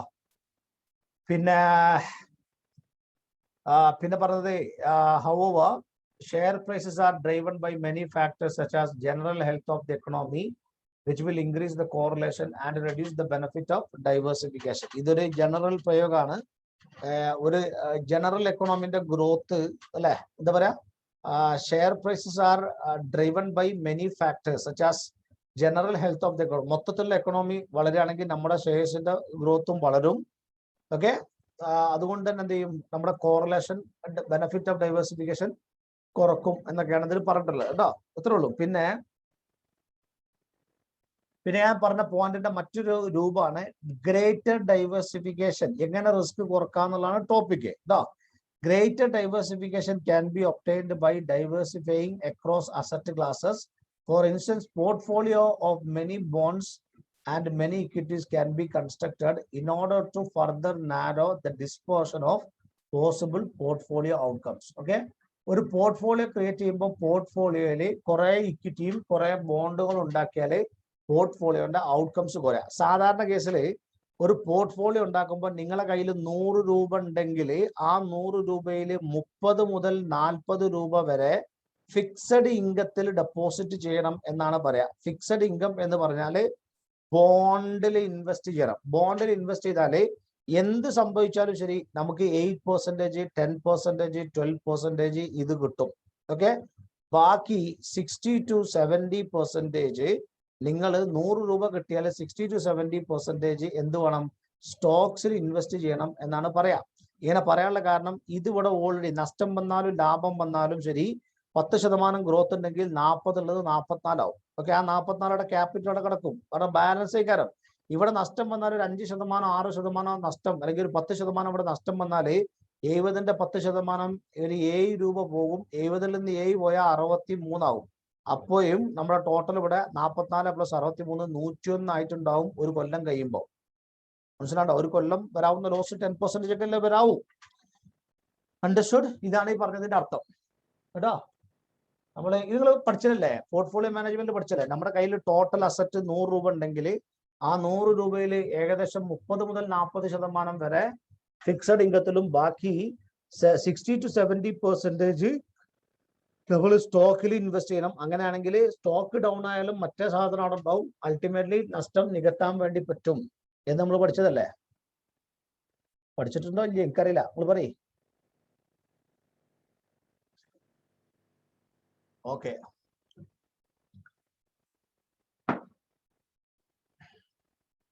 Next.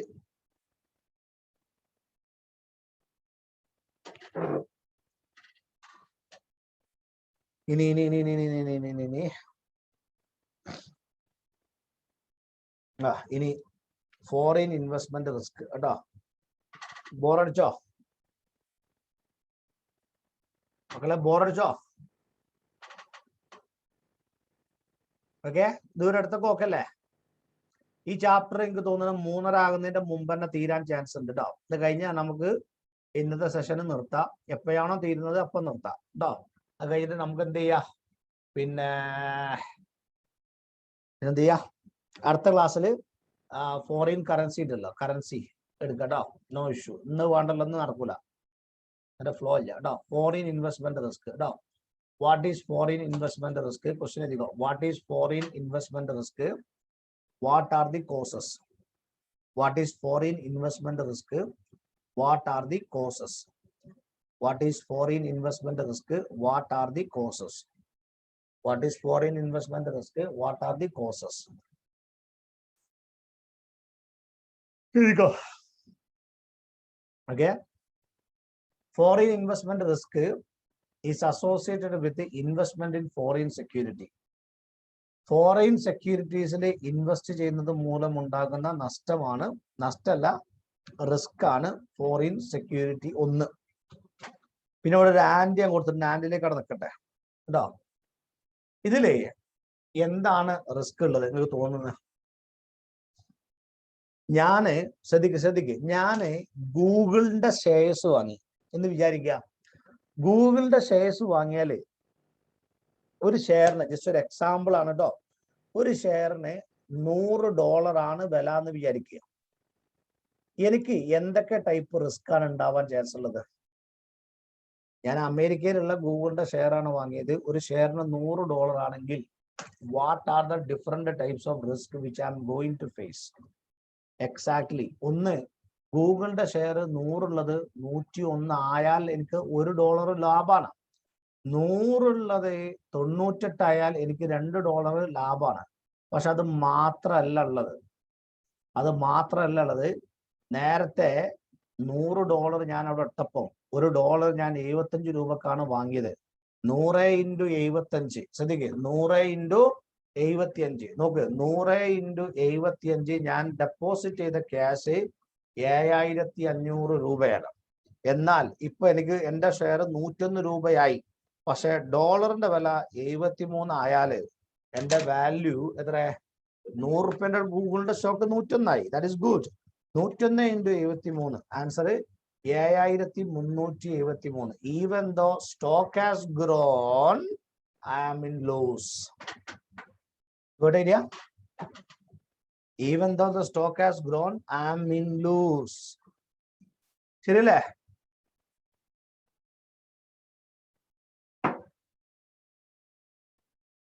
Okay, ഇനി നമുക്ക് ഇതൊരു, അതാണ് ഇവിടെ ഒരു ആൻഡ് ആണ് വെച്ചത് കേട്ടോ. And assessing foreign investor risk means looking closely at what is happening in the country of origin of security. ഏത് രാജ്യത്തിലാണ് നമ്മൾ ഇൻവെസ്റ്റ് ചെയ്തത്, ആ രാജ്യത്തിൽ എന്ത് സംഭവിക്കുന്നു എന്നുള്ളതൊക്കെ നമ്മൾ നോക്കണം. ഒരുപാട് റിസ്കുകൾ ഉണ്ട് കേട്ടോ. The general economy of that country will have some impact on future business operations of the issuer. ശ്രദ്ധിക്കുക, ആ രാജ്യത്തെ എക്കണോമി ഒരുപാട് പ്രശ്നങ്ങളുണ്ട്. ചില രാജ്യങ്ങളിൽ പെട്ടെന്ന് പട്ടാള അട്ടിമറി വരും. നല്ല രീതിയിൽ ബിസിനസ് ചെയ്തുകൊണ്ടിരിക്കുന്ന നമ്മൾ കുറെ ക്യാഷ് ആ നാട്ടിൽ ഇറക്കി, പെട്ടെന്ന് അവിടെ ഒരു കലാപം നടന്നു, ഒരു വർഗീയ കലാപം നടന്നാൽ മതി. ഒരു വർഗീയ കലാപം അല്ലെങ്കിൽ ഒരു വംശീയ, ഇതൊക്കെ ലോകത്ത് പല സ്ഥലത്തും നടക്കുന്ന സംഭവമാണ്. ഗോത്രവർഗങ്ങളുടെ കലാപങ്ങള്, നമ്മൾ ഇന്ത്യയിലാണെങ്കിൽ മതങ്ങളുമായി ബന്ധപ്പെട്ട കലാപങ്ങള്, അല്ലെ? മറ്റുള്ള രാജ്യങ്ങളിൽ മതങ്ങളെക്കാളും കൂടുതൽ റൈസിസ് ആണ്. ബ്ലാക്ക്, വൈറ്റ്, പിന്നെ ഗോത്രങ്ങൾ തമ്മിലാണ് ഫൈറ്റ്. ഓക്കെ, മതത്തിനേക്കാളും കൂടുതൽ അതാണ്, ഗോത്രങ്ങൾ തമ്മിൽ ഫൈറ്റ്. ഇങ്ങനെയുള്ള പ്രശ്നങ്ങളൊക്കെ പ്രാദേശികമായിട്ട് വന്നു കഴിഞ്ഞാൽ ബിസിനസ് കുട്ടിച്ചോറാകും. പിന്നെ ഒരു രാജ്യത്തെ ഭരണകർത്താക്കള് അവിടുത്തെ നിയമങ്ങൾ ഭയങ്കരമായിട്ട് പരിഷ്കരിച്ചു കഴിഞ്ഞാൽ നമ്മുടെ ബിസിനസ് എന്ത് ചെയ്യും? ഫ്ലോപ്പ് ആവും. അങ്ങനെയുള്ള പലജാതി ഫ്ലോപ്പിംഗ് പരിപാടികൾ വരാൻ ചാൻസ് ഉണ്ട്. അതൊക്കെ നമ്മുടെ ബിസിനസിനെ നെഗറ്റീവായിട്ട് ബാധിക്കും. General economy of the country that will have some impact on the future business operations of the issuer. പിന്നെ foreign investment risk involves considering the degree of political risk associated with the holding.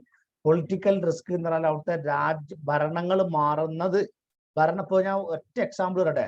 നമ്മുടെ കേരളത്തിലുള്ള MA Yusuf Ali Sahib പിന്നെ നമ്മുടെ ആന്ധ്രാപ്രദേശില് പിന്നെ Telugu Desam party അല്ലെ, ചന്ദ്രബാബു നായിഡു മുഖ്യമന്ത്രി ആയിരുന്ന സമയത്ത് അദ്ദേഹത്തിന് 25 ഏക്കർ ഭൂമി ഹൈദരാബാദിന്റെ കണ്ണായ സ്ഥലത്ത് യൂസുഫ് അലിക്ക് കൊടുത്തു. 25 ഏക്കർ ഭൂമി ഹൈദരാബാദിന്റെ കണ്ണായ സ്ഥലത്ത് യൂസുഫ് അലിക്ക് കൊടുത്തു മാൾ ഉണ്ടാക്കാൻ. ഓക്കെ, ജഗൻമോഹൻ റെഡ്ഡി അവിടെ വന്നു മുഖ്യമന്ത്രിയായി. അയാളെ ക്യാൻസൽ ചെയ്തു. ദാറ്റ് ഈസ്, അപ്പൊ അതിൽ നിങ്ങൾ ആലോചിക്കണേ, നമ്മൾ കുറെ പൈസ അതിൽ ഇൻവെസ്റ്റ് ചെയ്തു അല്ലെ. എന്താ പറയാ, ആന്ധ്രാപ്രദേശിലെ ലുലു മാൾ ഉണ്ടാക്കാൻ വേണ്ടിയിട്ട് നമ്മൾ എന്ത് ചെയ്തു? യൂസുഫ് അലിനെ പോലത്തെ ഒരു വ്യവസായി ആളുകളുടെ കയ്യിൽ നിന്ന് 100 കോടി രൂപ വാങ്ങി അല്ലെങ്കിൽ 200 കോടി രൂപ വാങ്ങിയിട്ട് ആണ് അങ്ങനത്തെ ഒരു ബിസിനസ് തുടങ്ങുന്നത് നിങ്ങൾ വിചാരിക്കി.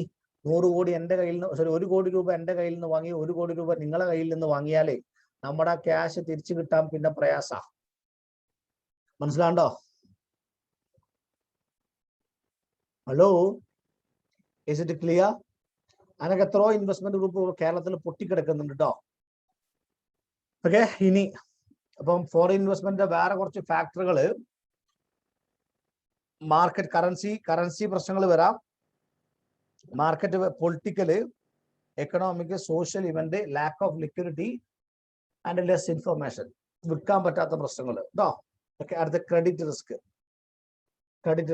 Shall I continue? ഇത് ക്ലിയർ അല്ലേ? ഫോറിൻ റിസ്ക് ക്ലിയർ അല്ലേ?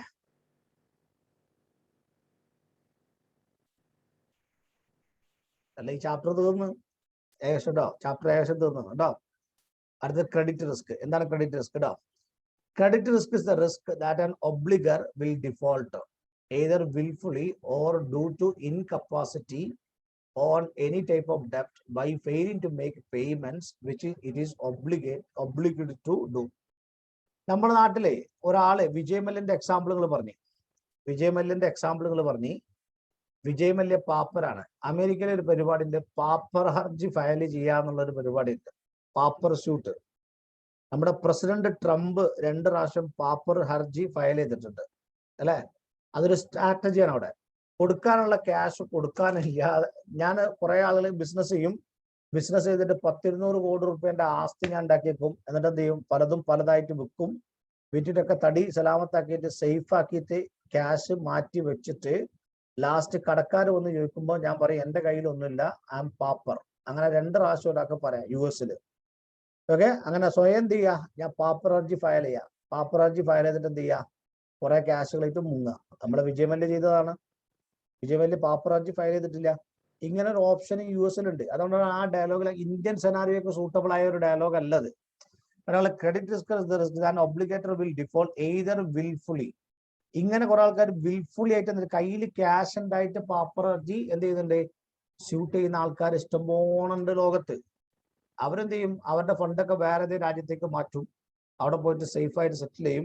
എന്നിട്ട് ഇവിടെ വന്നിട്ട് എന്ത് പറയും? ഇവിടെ കയ്യിൽ ക്യാഷ് ഇല്ല. വിജയ് മല്യക്കൊക്കെ എന്ന് പറഞ്ഞാൽ ഇന്ത്യയിലെ ഏറ്റവും വലിയ കള്ള് കച്ചവടക്കാരനാണ് അയാള്.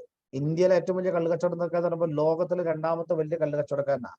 കള്ള് കച്ചവടക്കാരന്റെ അവസ്ഥ എന്ന് പറഞ്ഞാല് അയാൾ ഒഫീഷ്യലി, ഇതൊന്നും ക്ലാസ് എന്ന് പറയാൻ പാടില്ല, കുഴപ്പമില്ലല്ലോ പറഞ്ഞതിന്, ഒഫീഷ്യലി 30 ലോറി കള്ളുകൾ ഔദ്യോഗികമായിട്ട് അയാൾ വിൽക്കുമ്പോൾ, ഓക്കെ, അൺഒഫീഷ്യലി 70 ലോഡ് കള്ളുകൾ അയാൾ വിൽക്കും. അതിന്റെ ടാക്സ് ഉണ്ടാവും, എല്ലാ ബെനിഫിറ്റ് ഉണ്ടാവും. ടാക്സ് ഒക്കെ പോകുന്നവർക്കാണ്. ഇങ്ങനൊക്കെ എന്ത് ചെയ്യുന്നു? ബെനഫിറ്റുകൾ ഉണ്ടാക്കിയെന്ന് അയാളുടെ കയ്യിൽ നിന്നും 10,000 കോടി രൂപ തിരിച്ചെടുക്കാൻ ഇല്ല എന്ന് പറഞ്ഞാൽ അത് വെറും ബ്ലണ്ടറാ. ലോകത്ത് പല പിന്നെന്താ പറയാ, വെസ്റ്റ് ഇൻഡീസ് രാജ്യങ്ങളിൽ, കരീബിയൻ ദ്വീപുകളിൽ അയാൾ കൊണ്ടുപോയിട്ട് ഇൻവെസ്റ്റ് ചെയ്തിട്ടുണ്ട് എന്നാണ് പറയുന്നത്. ഓക്കെ, അപ്പൊ അങ്ങനെ ഏതെങ്കിലും ഒരു സപ്ലയർ എന്ത് ചെയ്യും? ശ്രദ്ധിക്കുക, സപ്ലയർ എന്ത് ചെയ്യാം? വിൽഫുൾ ആയിട്ടോ അല്ലെങ്കിൽ അയാൾക്ക് പേയ്മെന്റ് ചെയ്യാൻ കഴിയാതെയോ എന്ത് ചെയ്തു? ഇത് അയാൾ നമ്മുടെ പൈസ കിട്ടാനുള്ള പൈസ എന്ത് ചെയ്യില്ല? കിട്ടൂല. Credit risk is the risk that an obligator will default either willfully or due to incapacity on any type of debt by failing to make payment which it is obligated to do. Okay, the risk is primarily that of the lender and includes loss of principal and interest, disruption to cash flows and increased collection cost. ഇനി ഇത് കൂടാതെ വേറെ type credit റിസ്കുകൾ എന്താ പറയുക? ഒന്ന് lost of, നമുക്ക് okay, ഒന്ന് നമ്മുടെ പ്രിൻസിപ്പൾ മുതൽ നഷ്ടപ്പെടാം. കൊടുത്ത ബാങ്ക് ലോൺ ആണെങ്കിൽ ബാങ്ക് ലോൺ നഷ്ടപ്പെടാം, കടം കൊടുത്ത പൈസ നഷ്ടപ്പെടാം, അല്ലെങ്കിൽ അതിന്റെ ഇൻട്രസ്റ്റ് നഷ്ടപ്പെടാം. ഓക്കെ, അല്ലെങ്കിൽ disruption in cash flows, correct സമയത്ത് കിട്ടേണ്ട പേയ്മെന്റ് കറക്റ്റ് സമയത്ത് കിട്ടുന്നില്ല, അല്ലെങ്കിൽ ഇൻക്രീസ്ഡ് കളക്ഷൻ കോസ്റ്റ്, പൈസ കളക്ട് ചെയ്യാൻ വേണ്ടിയിട്ട് നമ്മുടെ കോസ്റ്റ് കൂടുക, ഗുണ്ടകളെ വിട്ടിട്ട് കളക്ട് ചെയ്യുക, അല്ലെങ്കിൽ ലീഗൽ പ്രൊസീഡിങ്സ് ചെയ്തിട്ട് കിട്ടാനുള്ള പൈസ വാങ്ങുമ്പോൾ ഇതൊക്കെ എന്താണ്? ക്രെഡിറ്റ് റിസ്ക് ആണ്. കിട്ടാനുള്ള ക്യാഷ് ലീഗൽ പ്രൊസീഡിങ്സ് ചെയ്തിട്ട് വാങ്ങിയെടുക്കുക, ഇതൊക്കെ എന്താണ്? ക്രെഡിറ്റ് റിസ്ക് ആണ്. അറിയോ? ഓക്കെ, ഹലോ, അത് ഉറങ്ങിയോ എല്ലാരും? ബാക്കിയുള്ള സവി, അഭിജിത്ത് ആണ് കമന്റ് അടിച്ചത്, അഞ്ജലിയാണ് ഉറങ്ങിയത് അല്ലെ? ഓക്കെ, ക്രെഡിറ്റ് റിസ്ക് തീരുമാനം കേട്ടോ. ഇതൊക്കെ ഈ ചെറിയ ചെറിയ examples, lost of principle, lost of interest, disruption of cash flows, increased collection cost, ഇതൊക്കെ എന്താണ്? ക്രെഡിറ്റ് റിസ്ക് ആണ്. അപ്പൊ അതൊക്കെ ഇങ്ങനെ ചോദിക്കുക കേട്ടോ. Loss may be complete or partial ആവാം. 2 ലക്ഷം രൂപ ഉണ്ട്, അതിൽ 1.70 കിട്ടി, 30 പോയി, ഇങ്ങനെയാ. The loss may be complete or partial and can arise in a number of circumstances.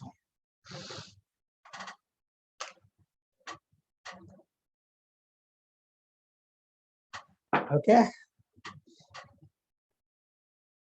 Example ട്ടോ. A consumer may fail to make a payment due on a mortgage loan, credit card or other loan. കേട്ടോ. അവ a consumer may fail to make payment due on mortgage loan, credit risk, loan എടുത്ത സാധനം തിരിച്ചടക്കണില്ല, credit കാർഡിന്റെ payment തിരിച്ചടക്കണില്ല, ഇങ്ങനെയുള്ള കുറെ സാധനങ്ങൾ എന്ത് ചെയ്യുന്നു? ക്രെഡിറ്റ് റിസ്ക് ആണ്. ഇത്രേ ഉള്ളൂ. Okay. A company is unable to repay amount secured by a fixed floating charges over the assets of the company. Fixed അല്ലെങ്കിൽ ഫ്ലോട്ടിംഗ് ചാർജ് നമ്മൾ നേരത്തെ സ്വാപ്പിൽ പഠിച്ചില്ലേ? ചുരുക്കി പറഞ്ഞാൽ കടം വാങ്ങിയ പൈസ തിരിച്ചടക്കണില്ല. അത് ഫിക്സഡ് ആകട്ടെ, വേരിയബിൾ ആകട്ടെ, എന്തോ ആകട്ടെ, ലിബോർ പ്ലസ് 2% ആകട്ടെ, അല്ലെങ്കിൽ 8% ആകട്ടെ, എന്തോ ആകട്ടെ, വാങ്ങിയ പൈസ തിരിച്ചടക്കണില്ല എങ്കിൽ ഇറ്റ്സ് എ ക്രെഡിറ്റ് റിസ്ക് കേട്ടോ. A business or consumer does not pay trade invoice due to trade invoice എന്ന് പറഞ്ഞാൽ നമ്മൾ കൊടുത്ത പേയ്മെന്റ് ആണ് കൊടുത്തു. നമ്മളെ കടയിൽ നിന്ന് കുറച്ച് സാധനം വാങ്ങി, 10 കാൽക്കുലേറ്റർ വാങ്ങി. നമ്മൾ 10 കാൽക്കുലേറ്ററിന്റെ ബില്ല് 10 × 550 5500 രൂപ തിരിച്ചു കിട്ടണം. അത് തന്നിട്ടില്ല. A business or government bond issuer does not make payment on a coupon or principal when due. ഇതാണ് എന്തേ മറ്റൊരു റിസ്ക്. എന്താണ്? Business or government bond issuer does not make a payment on a coupon or principal payment when due. Okay. ഇത് ഉദാഹരണമാണ്. ഉദാഹരണമാണ് credit risk ഉദാഹരണമാണ്. And insolvent insurance company, insolvent insurance എന്ന് പറഞ്ഞാൽ പാപ്പർ ഹർജി ഫയൽ ചെയ്ത insurance company does not pay policy obligation. അവിടെ പോളിസിയിലുള്ള ഒബ്ലിഗേഷൻ ചെയ്യുന്നില്ല. ഞാനൊരു ഇൻഷുറൻസ് കമ്പനിയിൽ ഒരു ഇൻഷുറൻസ് എടുത്തു, എന്റെ പ്രോപ്പർട്ടിക്ക് വല്ല നഷ്ടവും വന്നാലേ ഇൻഷുറൻസ് കമ്പനിക്ക് ആ പേയ്മെന്റ് തരാൻ കഴിയുന്നില്ല. That is they failed into policy obligation. This is all credit risk. ഇതിൽ ഏതെങ്കിലും ഒരു എക്സാമ്പിൾ എക്സാമിന് ചോദിച്ചിട്ട് ഇത് ഏത് റിസ്ക് ആണെന്ന് ചോദിക്കും. അപ്പൊ ഈ എക്സാമ്പിൾസിലൊക്കെ ക്ലിയർ ആവണം. ഏതെങ്കിലും ഒരു എക്സാമ്പിൾ എന്നിട്ട് എന്ത് ചെയ്യും? ഇതെന്ത് റിസ്ക് ആണെന്ന് അവർ എന്ത് ചെയ്യും? ചോദിക്കും. ക്ലിയർ മക്കളെ? ഓക്കെ അല്ലേ?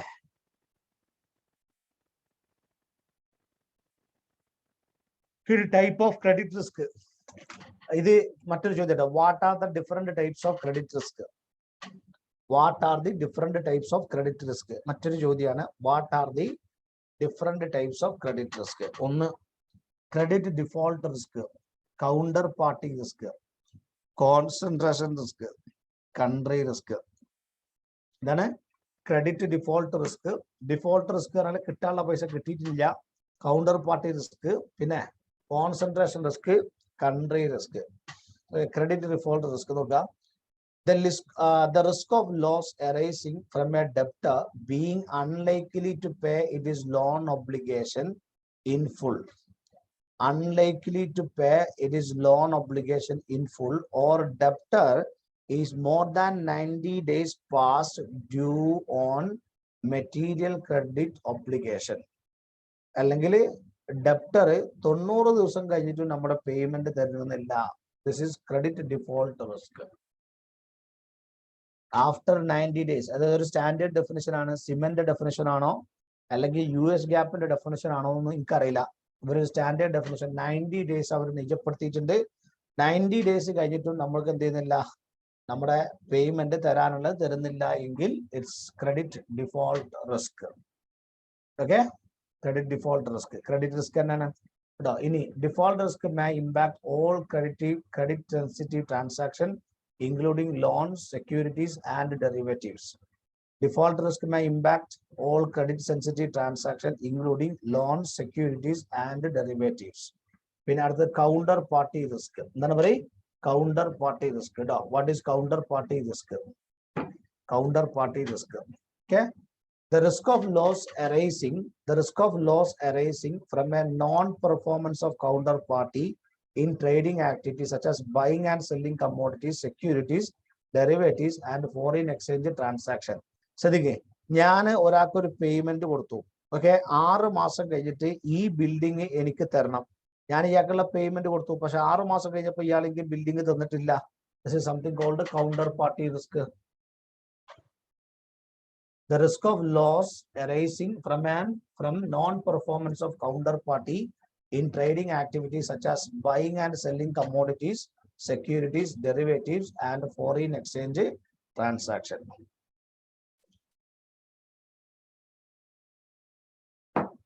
Are you okay?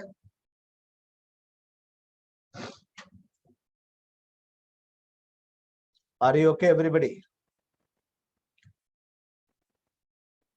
Okay, la. On a counterparty risk. No. In the if inability to perform contractual obligation in such a trading activities communicated before the settlement date of transaction, then counterparty risk in the form of pre-settlement risk. While if one of the counterparty defaults on its obligation on the settlement date, the counterparty risk is in the form of settlement risk. Okay, pinna sadike idile ഇയാൾ പറയാണ് എന്നെ കൊണ്ട് എന്റെ payment തരാൻ കഴിയില്ല, അതുകൊണ്ട് നമുക്ക് എന്ത് ചെയ്യാം? സപ്പോസ് ഇങ്ങനെ ഒരു സാഹചര്യം ഉണ്ട്, ഇയാൾ നമുക്കൊരു 100 കോടി രൂപ തരാനുണ്ട്. 100 കോടി രൂപ തരാണ്ട് ഇയാൾ പറയാണ് എന്നെ കൊണ്ട് 100 കോടി തരാൻ കഴിയില്ല, കുറച്ച് ക്യാഷ് എന്റെ കയ്യിലുണ്ട് എന്നാണ്. ഓക്കെ, അങ്ങനെയാണെങ്കിൽ എത്ര തരാം? അങ്ങനെ നമ്മൾ ഒരു ടേബിൾ വെച്ചു, ഒരു മീഡിയേഷൻ ടേബിൾ വെച്ചിട്ട് എന്നോട് പറഞ്ഞു 70 കോടി രൂപ ഞാൻ തരാം, ബാക്കി 30 കോടി രൂപ നിങ്ങൾ എന്ത് ചെയ്യണം, എന്റെ എഴുതി തള്ളണം എന്ന് പറഞ്ഞു വെച്ചാൽ ഇറ്റ്സ് കോൾഡ് സെറ്റിൽമെന്റ് റിസ്ക്. അത് 70 കോടി കിട്ടുകയോ ചെയ്യുന്നില്ല. അത്ര ഉള്ളൂ എന്റെ ലോജിക് കേട്ടോ. അരിയൊക്കെ അത് പറഞ്ഞ ക്ലിയർ ആണോ? ഇവിടെ നാട്ടുപഞ്ചായത്തിന്റെ മറ്റൊരു രൂപം.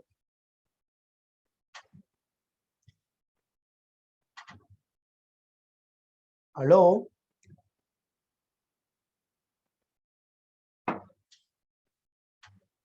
ഹലോ, നിങ്ങളൊന്നും പറയുന്നില്ല.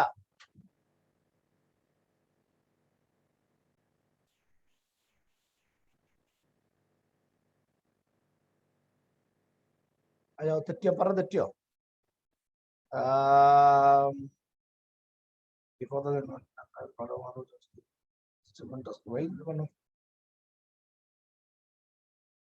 സെറ്റിൽമെന്റ് റിസ്ക് അതാണ് സംഭവം.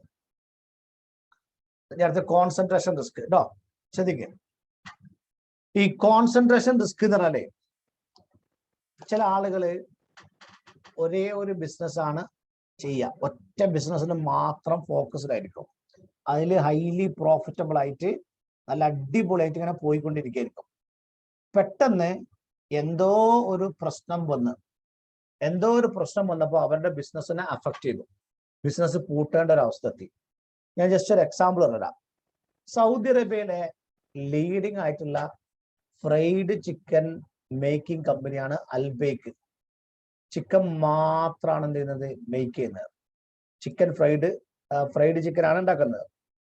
അങ്ങനെ ലോകത്ത് പക്ഷിപ്പനി വന്നാൽ എല്ലാ സ്ഥലങ്ങളിലും എന്ത് ചെയ്യും, കോഴികളെ കൊല്ലും അല്ലെ, ചിക്കനെ കൊല്ലും, കോഴിനെ കൊന്നിട്ട് എന്ത് ചെയ്യും, ചിക്കന്റെ വിപണനം തടയും. ഇങ്ങനെ ഒരു പ്രശ്നം എന്ത് ചെയ്തു, ലോകത്ത് മൊത്തം ഉണ്ടായി.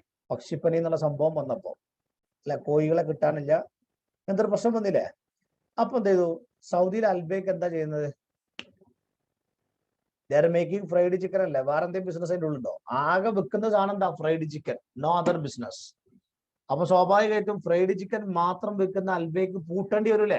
ചിക്കൻ നാളെ തൊട്ടിട്ട് വിൽക്കാൻ പറ്റില്ല എന്ന് പറഞ്ഞാൽ എന്താ സംഭവിക്കുക?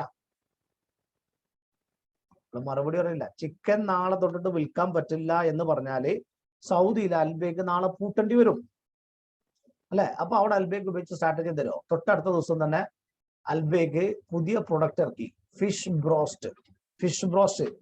ബ്രോസ്റ്റുൽ സമക്കിയ. എന്താണ് ബ്രോസ്റ്റുൽ സമക്കിയ? അതാണ് ഫിഷ് ബ്രോസ്റ്റ് ഇറക്കി. പിന്നെ അവരിറക്കിയ വേറൊരു സാധനമാണ് നമ്മുടെ ചെമ്മീൻ്റെ അല്ല, ജംബരി എന്നാണ് അറബി പറയാം. ചെമ്മീന്റെ ബ്രോസ്റ്റ് ഇറക്കി. പിന്നെ അവര് ഫിഷിന്റെ സാൻഡ്വിച്ച് ഇറക്കി. ഇത് ഇറക്കിയത് എന്താ വെച്ചാല് നാളെ ബിസിനസ് പൂട്ടാതിരിക്കാനാണ്. നാളെ പക്ഷിപ്പനി മൂലം എന്തെങ്കിലും ഇഷ്യൂസ് എന്നാല് അതില്ലാതിരിക്കാനാണ് ഈ സാധനം കേട്ടോ. അപ്പൊ concentration risk. Okay, But the risk associated with any single exposure or group of exposure with the potential to produce large enough losses to threatens a lender's core operation. നമ്മുടെ ഈ കോർ ഓപ്പറേഷനെ ബാധിക്കുന്ന risk ആണ് എന്ത് concentration risk കേട്ടോ. It may arise in the form of single name concentration or industry concentration. ഒന്നെങ്കിൽ ഒരേ ഒരു ഇൻഡസ്ട്രിയിൽ നമ്മൾ ബിസിനസ് ചെയ്യുക, അല്ലെങ്കിൽ ഒരേ ഒരു പേരിൽ ബിസിനസ് ചെയ്യുക. അപ്പൊ നമ്മുടെ ബിസിനസ്സിന് ഏതെങ്കിലും ഒരു നെഗറ്റീവ് ഇമേജ് വന്നപ്പം എല്ലാ ബിസിനസ്സുകൾക്കും ഒറ്റ പേരാണെങ്കിൽ നെസ്ലെ എന്നുള്ള ഒറ്റ പേരിലാണ് നിങ്ങൾ ബിസിനസ് ചെയ്യുന്നതെങ്കിൽ മാഗി നിരോധിച്ചാല്, അല്ലെങ്കിൽ നെസ്ലയുടെ കിറ്റ്കാറ്റിനകത്ത് നിന്ന് പുഴുക്കള് കിട്ടിയാല് എല്ലാ നെസ്ലയുടെ പ്രൊഡക്റ്റിനും അത് ദോഷകരമായിട്ട് ബാധിക്കും. എന്നാൽ ഓരോ പ്രൊഡക്റ്റുകളും വെവ്വേറെ പേരിലാണ് അറിയപ്പെടുന്നെങ്കിൽ ഏതെങ്കിലും ഒരു ബ്രാൻഡിന് ദോഷം ഉണ്ടായാല് ആ ബ്രാൻഡിനെ മാത്രമേ അത് ബാധിക്കുള്ളൂ. അതാണ് സിംഗിൾ നെയിം കോൺസെൻട്രേഷൻ അല്ലെങ്കിൽ സിംഗിൾ ഇൻഡസ്ട്രി കോൺസെൻട്രേഷൻ എന്ന് പറയുന്നത് കേട്ടോ. Is it okay? Is it okay? Okay അല്ലേ? ഇനി എന്താ അടുത്ത്? Country risk. കൺട്രി റിസ്ക് കേട്ടോ. The risk of loss arising from sovereign state freezing foreign currency payment or when it defaults on its obligation. Sovereign risk എന്ന് പറഞ്ഞാല് ചില രാജ്യങ്ങൾ പറയും വിദേശ കറൻസികൾ തൽക്കാലം ഉപയോഗിക്കണ്ട, ഫോറിൻ ട്രാൻസ്ഫർ ഇപ്പൊ നടത്താൻ പറ്റില്ല, ട്രാൻസാക്ഷൻസ് നടത്താൻ പറ്റില്ല. ചില രാജ്യങ്ങളുടെ കറൻസിയുടെ ട്രാൻസാക്ഷൻസ് ചില സ്ഥലങ്ങളിൽ നിർത്തുന്നുണ്ട്. നമ്മുടെ ഇന്ത്യന്റെ കറൻസി അങ്ങനെ ഒരു പ്രശ്നം ഇപ്പൊ നേരിടാൻ വേണ്ടി പോകുന്നുണ്ട് എന്നുള്ള സൂചന പല സ്ഥലത്തുനിന്നും വരുന്നുണ്ട്. ഇന്ത്യൻ കറൻസി പാകിസ്ഥാൻ കറൻസിയെക്കാളും ബംഗ്ലാദേശ് കറൻസിയെക്കാളും സ്ട്രോങ് ആയിരുന്നു. പക്ഷെ കഴിഞ്ഞ കുറച്ച് വർഷങ്ങളായിട്ട് ഇന്ത്യൻ കറൻസി വളരെയധികം വീക്കാണ്. ചില സ്ഥലങ്ങളിലെങ്കിലും എന്താ പറയാ ഫോറിൻ സ്ഥലങ്ങളിൽ ഇന്ത്യയുടെ കറൻസി എടുക്കാൻ ആളുകൾക്ക് താല്പര്യമില്ല. ഇതിന്റെ വില പെട്ടെന്ന് കുറയും എന്നുള്ളതുകൊണ്ട് അവർക്ക് ഇന്ത്യൻ കറൻസി വാങ്ങാൻ താല്പര്യമില്ല. ഇന്ത്യൻ കറൻസിന്റെ മൂല്യം അങ്ങനെ കുറഞ്ഞുകൊണ്ടിരിക്കുകയാണ്, അതുകൊണ്ട് വാങ്ങാൻ താല്പര്യമില്ല. അണ്ടർസ്റ്റുഡ്? മനസ്സിലാണ്? ഇന്ത്യൻ കറൻസിന്റെ മൂല്യം കൂടുന്നില്ലല്ലോ, എപ്പോഴും കുറഞ്ഞുകൊണ്ടേ പോവാണ്. അപ്പൊ ഇതാണ് ചില ട്രാൻസാക്ഷൻസ്, ചില രാജ്യങ്ങളുടെ കറൻസിയിലുള്ള ട്രാൻസാക്ഷൻസ് ഒരു രാജ്യം നിർത്തുന്ന, അതാണ് എന്ത് കൺട്രി റിസ്ക് കേട്ടോ. ഇനി അടുത്ത liquidity risk. Liquidity, what is liquidity risk? What are the causes of liquidity risk? Liquidity risk എന്ന് പറഞ്ഞാല് ഞാന് എന്റെ കയ്യിൽ ഒരു ബിൽഡിംഗ് ഉണ്ട്. ഈ ബിൽഡിംഗ് ഞാൻ 20 ലക്ഷം രൂപക്ക് വാങ്ങിയതാണ്. ഇപ്പൊ നിലവില് ഇതിനൊരു 30 ലക്ഷം രൂപ കിട്ടും നിങ്ങൾക്ക് അറിയാം. കാരണം തൊട്ടിപ്പുറത്തെ ബിൽഡിംഗ്, ഇതേ വലിപ്പമുള്ള ബിൽഡിംഗ് 28 ലക്ഷത്തിനാണ് വിറ്റത്. അതിനേക്കാളും കുറച്ചുകൂടി ഒരു ഭംഗിയുള്ള ബിൽഡിംഗ് ആണ് ഇത്. 30 ലക്ഷം രൂപയ്ക്ക് വിൽക്കാം. കറക്റ്റ് 30 ലക്ഷം രൂപ വില ഉണ്ട്. പക്ഷെ ഇത് വാങ്ങാൻ ആളില്ല. 30 ലക്ഷത്തിന് വാങ്ങാൻ ആളില്ല. 25 തന്നാൽ വാങ്ങാൻ ആളുണ്ട്. This is something called liquidity risk. This is something called എന്താ പറയാ? ലിക്വിഡിറ്റി റിസ്ക് എന്ന് പറയും കേട്ടോ. What is liquidity risk? Identify the causes of liquidity risk. Market liquidity risk arises from situations in which a party interested in trading in an asset cannot do it. You are willing to sell your property, but you are not able to do because nobody in the market wants to trade for that asset. Stock exchange കുറിച്ച് പറയുകയാണെങ്കിൽ എന്റെ കയ്യിലുള്ള stock ഞാൻ വിൽക്കാൻ തയ്യാറാണ്, പക്ഷെ അത് വാങ്ങാൻ ആളില്ല. Market liquidity risk arises from situations in which a party interested in trading an asset cannot do it because nobody in the market wants to trade for that asset. Liquidity risk become particularly important to parties who are about to hold or currently hold an asset since it affects their ability to trade. Manifestation of liquidity risk is very different from a drop of price to zero. വില ഷെയർസിനെ കുറിച്ച് പറയുകയാണെങ്കിൽ manufacture liquidity is very different from drop of price to zero. അത് ശ്രദ്ധിക്കേ, price zero ആകുന്നത് എന്നതിൽ different ആണ്. എന്താ പറയുക, നമ്മുടെ സാധനം വാങ്ങാൻ ആ വിലക്ക് വാങ്ങാൻ ആളില്ല എന്നുള്ളതാണ് ഇതിന്റെ ലോജിക്ക്. അതല്ലാതെ പ്രൈസ് സീറോ ആകുന്നത് അല്ല. ഇത് രണ്ട് കൺസെപ്റ്റ് ആണ്. നമ്മുടെ സാധനം വാങ്ങാൻ ആ വിലക്ക് വിചാരിച്ച വിലക്ക് വാങ്ങാൻ ആളില്ല എന്നുള്ളതാണ് എന്ത് ലിക്വിഡിറ്റി റിസ്ക്. അത്രേ ഉള്ളൂ.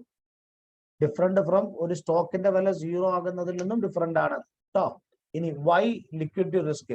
ഇതിങ്ങനെ ടെക്സ്റ്റ് ബുക്കിൽ കുറെ സാധനങ്ങൾ എന്ത് ചെയ്യുന്നുണ്ട്, ചറപറ പറഞ്ഞിട്ടുണ്ട്. കുറേ സാധനങ്ങൾ ചറപ്പുറ പറഞ്ഞിട്ടുണ്ട്. What are the reasons of liquidity risk എന്നുള്ള കുറേ സാധനങ്ങൾ ചറപ്പുറായിട്ട് പറഞ്ഞിട്ടുണ്ട്. ഞാൻ ജസ്റ്റ് ഒന്ന് ഓടിച്ചിട്ട് വായിക്കട്ടോ, കുറച്ചൊരു ബോറിംഗ് ആണ്.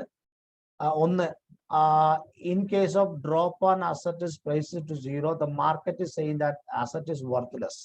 നമ്മുടെ കയ്യിൽ ഒരു സ്റ്റോക്കിന്റെ വില അറൌണ്ട് സീറോ ആയാൽ അതുകൊണ്ട് ഇനി ഗുണമില്ല, മുകളിലോട്ട് പോകുന്നില്ല എന്നുള്ള തോന്നല്. However, if one party cannot find another party interested in trading the asset, this can potentially be only a problem of the market participants is fighting with each other. One party cannot find another party interested in trading the asset. This can potentially be only a problem of the market participants with finding each other. ഒരാളെ കണ്ടെത്തുക, നമ്മുടെ product വാങ്ങാൻ വേണ്ടിയിട്ട് കണ്ടെത്താൻ വേണ്ടി വേറെ ആളെ കിട്ടുക. ഒരു ജനറൽ കത്തി എസ്സേസ് ഉണ്ടോ. This is why liquidity risk is usually found out to be higher in emerging market, low volume and less structured market. ശ്രദ്ധിക്കുക, ഞാൻ ഈ ലിക്വിഡിറ്റി റിസ്കിനെ കുറിച്ച് പറയുകയാണെങ്കിൽ ശ്രദ്ധിക്കുക, ഇത് ഇവരെഴുതിയ കുറച്ച് സംഭവങ്ങളാണ്. ഇപ്പൊ ഈ സ്റ്റോക്ക് എക്സ്ചേഞ്ചിൽ ലിക്വിഡിറ്റി റിസ്ക് എന്ന് പറഞ്ഞ റിസ്ക് ഭയങ്കരമായിട്ടുണ്ട്. എപ്പോഴും ആളുകള് നിഫ്റ്റി 50-ലെ ഏറ്റവും ബെസ്റ്റ് ആയിട്ടുള്ള ഷെയർസിലെ ആളുകൾ ട്രേഡ് ചെയ്യുള്ളൂ.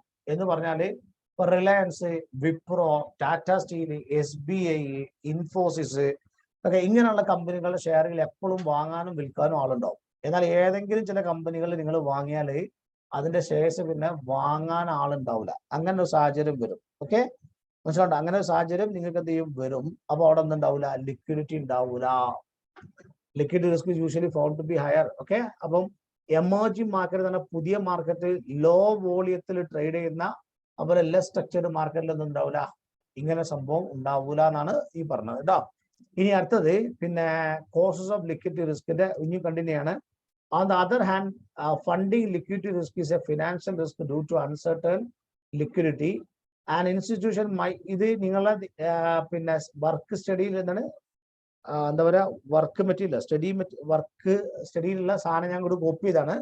An institution might lose liquidity if it is credit rating falls.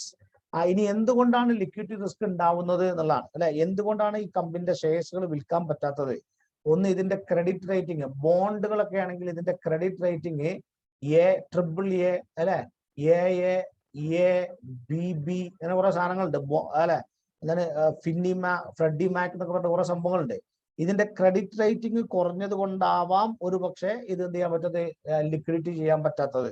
Sudden unexpected cash outflow അല്ലെ, പ്രതീക്ഷിക്കാത്ത രീതിയിൽ ക്യാഷ് ഔട്ട്ഫ്ലോസ് പോയി എന്ന് പറഞ്ഞാൽ വലിയ ഒരു ഫൈന് കിട്ടി വോഡാഫോൺ ഐഡിയക്ക്. അപ്പൊ ആർക്കും വോഡാഫോൺ ഐഡിയന്റെ ഷെയർ വേണ്ട, it's a huge loss. Okay, some other event causes counterparties to avoid trading or lending to the institution. Okay, അപ്പൊ അങ്ങനെയുള്ള വേറെ എന്തെങ്കിലും കുറെ റിസ്കുകൾ കാരണമാകാം. ഒരു കമ്പനി പെട്ടെന്ന് സാമ്പത്തികമായിട്ട് പാപ്പരായിരുന്നു, സഡൻ അൺഎക്സ്പെക്ടഡ് ക്യാഷ് ഔട്ട്ഫ്ലോസ്, കമ്പനിക്ക് വലിയ ഒരു ഫൈന് കിട്ടി, വലിയൊരു പണിഷ്മെന്റ് കിട്ടി.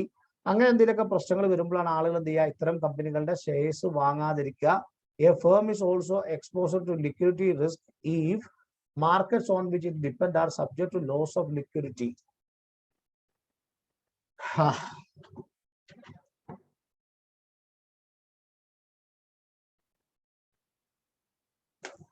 വിൽക്കാൻ കഴിയാത്ത സാഹചര്യം വരികയാണെങ്കിൽ ഒക്കെ ഉണ്ടാവും, ലിക്വിഡിറ്റി റിസ്ക് ഉണ്ടാകുന്നു. ഇത് പറഞ്ഞാൽ ആളുകളെല്ലാം വിറ്റുകൊണ്ടിരിക്കുന്ന സാഹചര്യം വരികയാണെങ്കിൽ കുറച്ചൊരു ഡ്രൈ ടോപ്പിക്കാണത്. ഇനി നമ്മുടെ അവസാനത്തെ ടോപ്പിക്കാണ് അസറ്റ് ബാക്ക്ഡ് റിസ്ക്. ശാലായി ഇതുവരെയുള്ളൊക്കെ ജനറൽ സാധനമാണ്. പക്ക ഫിനാൻഷ്യൽ ടേമിൽ പറയേണ്ട ഏക സാധനം അസറ്റ് ബാക്ക്ഡ് റിസ്ക് ആണ്. ബാക്കിയുള്ളതൊക്കെ ആർക്കും പുസ്തകം വായിച്ചാൽ മനസ്സിലാകുന്ന സാധനമാണ്. ശാലായി ബോറടിച്ചോ? 2 മിനിറ്റ് ബ്രേക്ക് ആണോ? കേട്ടോ, 1 മിനിറ്റ്, അന്ന് വാഷ്റൂം പോടാ, 1 മിനിറ്റ് കേട്ടോ. 1 മിനിറ്റ്.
ഇനി ശ്രദ്ധിക്ക്, അസറ്റ് ബാക്ക്ഡ് റിസ്ക് ആണ് കേട്ടോ. എന്താണ് അസറ്റ് ബാക്ക്ഡ് റിസ്ക് എന്നുള്ളത് നമുക്ക് നോക്കാം. ഓക്കെ, ഞാൻ ആദ്യം ഒരു കാര്യം പറഞ്ഞുതരാം, പിന്നീട് നമ്മൾ എന്ത് ചെയ്യാ, ഇതിന്റെ ഇത് വായിക്കാം, കണ്ടന്റുകൾ വായിക്കാം. നിങ്ങൾ ശ്രദ്ധിച്ചിട്ടുണ്ടറിയില്ല, നമ്മുടെ നാട്ടിലുള്ള ബാങ്കുകള്, ഒരു ബാങ്കിന്റെ കയ്യിൽ 5 കോടി രൂപ ആളുകൾക്ക് കടം കൊടുക്കാൻ ഉണ്ട് എന്ന് വിചാരിക്കുക. ബാങ്ക് ആദ്യത്തെ വ്യക്തിക്ക് 1 കോടി രൂപ കടം കൊടുത്തു. 1 കോടി രൂപ. ഇയാള് 20 കൊല്ലം കൊണ്ടായിരിക്കും ഈ പേയ്മെന്റ് നടത്തുക. അടുത്ത ആൾക്ക് 10 ലക്ഷം രൂപ കടം കൊടുത്തു. ഇയാൾ 6 കൊല്ലം കൊണ്ടാണ് ഇത് വീട്ടുക.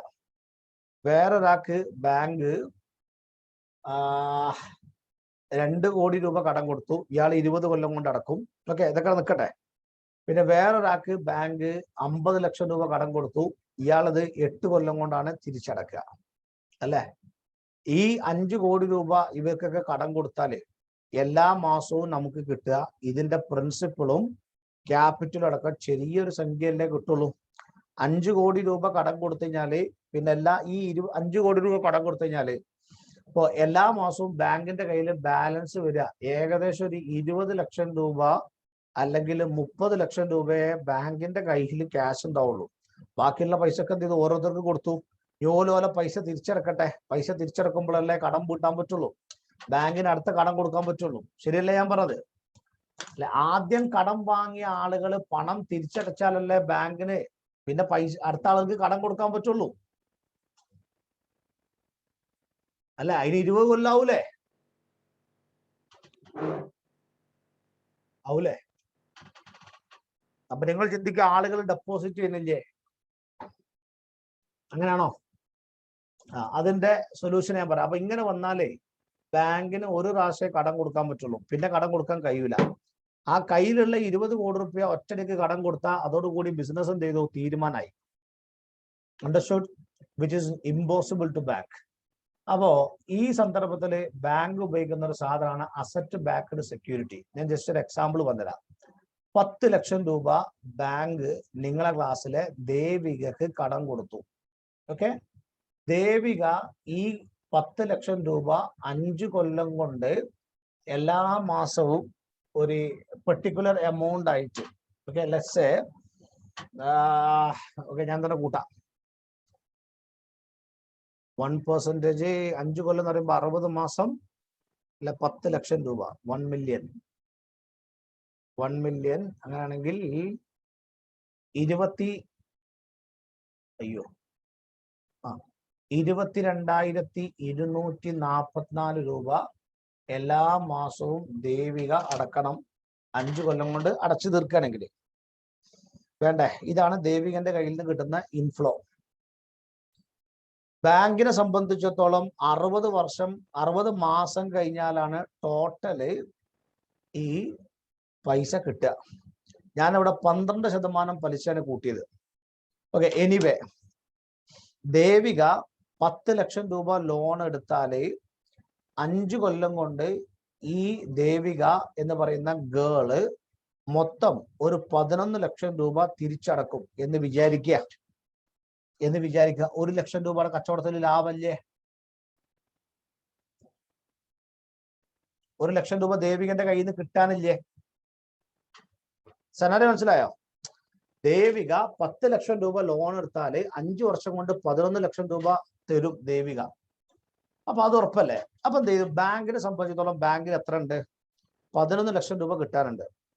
ഈ 11 ലക്ഷം രൂപ കിട്ടാനുള്ള പൈസ ബാങ്ക് 10.5 ലക്ഷം രൂപക്ക് വേറെ ഒരു സ്പെഷ്യൽ പർപ്പസ് വെഹിക്കിൾ എന്ന് പറയുന്ന ഒരു സ്ഥാപനത്തിന്, ഇത് ഫെഡറൽ ബാങ്ക് ആണ് ലോൺ കൊടുത്തതെങ്കിൽ Federal Bank special purpose entity എന്ന് പറയുന്ന Fed Bank special purpose entity എന്ന് പറയുന്ന മറ്റൊരു ധനകാര്യ സ്ഥാപനം, ഇറ്റ്സ് അനദർ ലിമിറ്റഡ് കമ്പനി, ഈ സാധനം 10.5 ലക്ഷം രൂപക്ക് വാങ്ങും. 10.5 ലക്ഷം രൂപക്ക് വാങ്ങിയിട്ട് ഫെഡറൽ ബാങ്കിന് ഒറ്റയടിക്ക് ആ 10.5 ലക്ഷം രൂപ തിരിച്ചു കൊടുത്തു. ഒറ്റയടിക്ക് ഫെഡറൽ ബാങ്കിന് ആ 10.5 ലക്ഷം രൂപ എന്ത് ചെയ്തു, തിരിച്ചു കൊടുത്തു. അപ്പൊ നമ്മൾ എന്ത് ചെയ്തു, നമ്മളെ സംബന്ധിച്ചിടത്തോളം ഇന്നലെ ഒരു ലോണ് 10 ലക്ഷം റുപ്യക്ക് കൊടുത്തു. ആ ലോണ് 10.5 ലക്ഷം രൂപയ്ക്ക് നമ്മൾ മറച്ചു വിറ്റു, കയ്യിൽ 10.5 ലക്ഷം രൂപ കിട്ടി. ഇനി ഫെഡറൽ ബാങ്ക് ഈ കണ്ട സ്പെഷ്യൽ പർപ്പസ് വെഹിക്കിൾ എന്ന് പറയുന്ന ഇവരെ കയ്യില് 10.5 ലക്ഷം രൂപ കൊടുത്തിട്ട് ഇവർ വാങ്ങിയ സാധനം 11 ലക്ഷം രൂപ വരുമാനമുള്ള സാധനമാണ് ഇവരെ കയ്യിലുള്ളത്. ഇവരെന്താ ചെയ്യാരോ, നമ്മുടെ നാട്ടില് കുറെ ആളുകൾ ഫിക്സഡ് ഡെപ്പോസിറ്റ് പൈസ ആയിട്ടിടുന്ന ആൾക്കാരുണ്ട്. ഫിക്സഡ് ഡെപ്പോസിറ്റ് അല്ലെ, അങ്ങനെ ആൾക്കാരില്ലേ? ഈ ഫിക്സഡ് ഡെപ്പോസിറ്റ് ഇടുന്ന ആൾക്കാര് ഓക്കെ, ഇവർ പറയും 5 കൊല്ലത്തേക്ക് ഫിക്സഡ് ഡെപ്പോസിറ്റ് ഇടാം. ഓക്കെ, എത്ര ഇടും? 2 ലക്ഷം ഒരാളുണ്ട്, വേറൊരാൾ 5 കൊല്ലത്തേക്ക് 3 ലക്ഷം ഇടാം. ഈ രണ്ടാൾക്കാരെ കിട്ടിയാൽ മതി, നമ്മൾ 5 സോറി, വേറൊരാളുണ്ട് 5 ലക്ഷം രൂപ.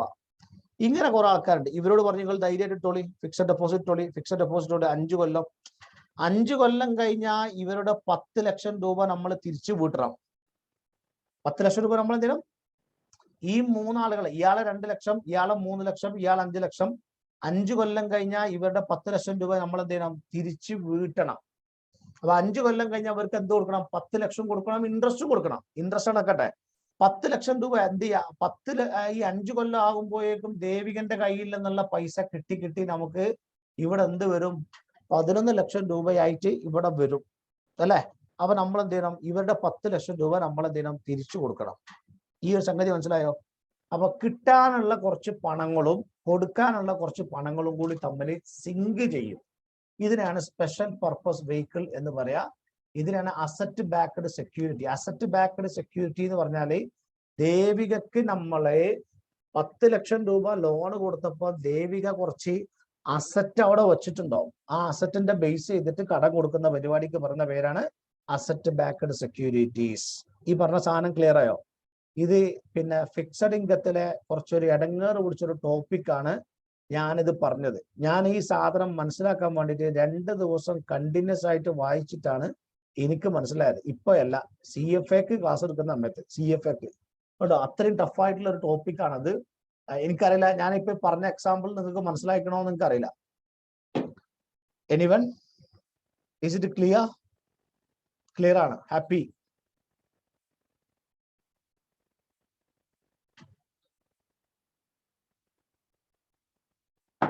Okay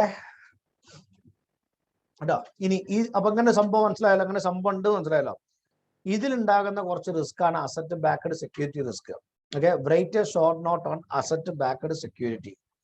write a short note on asset backed security. Okay, it is the risk that changes in the value of one or more asset that support an asset backed security will significantly impact the value of supported security.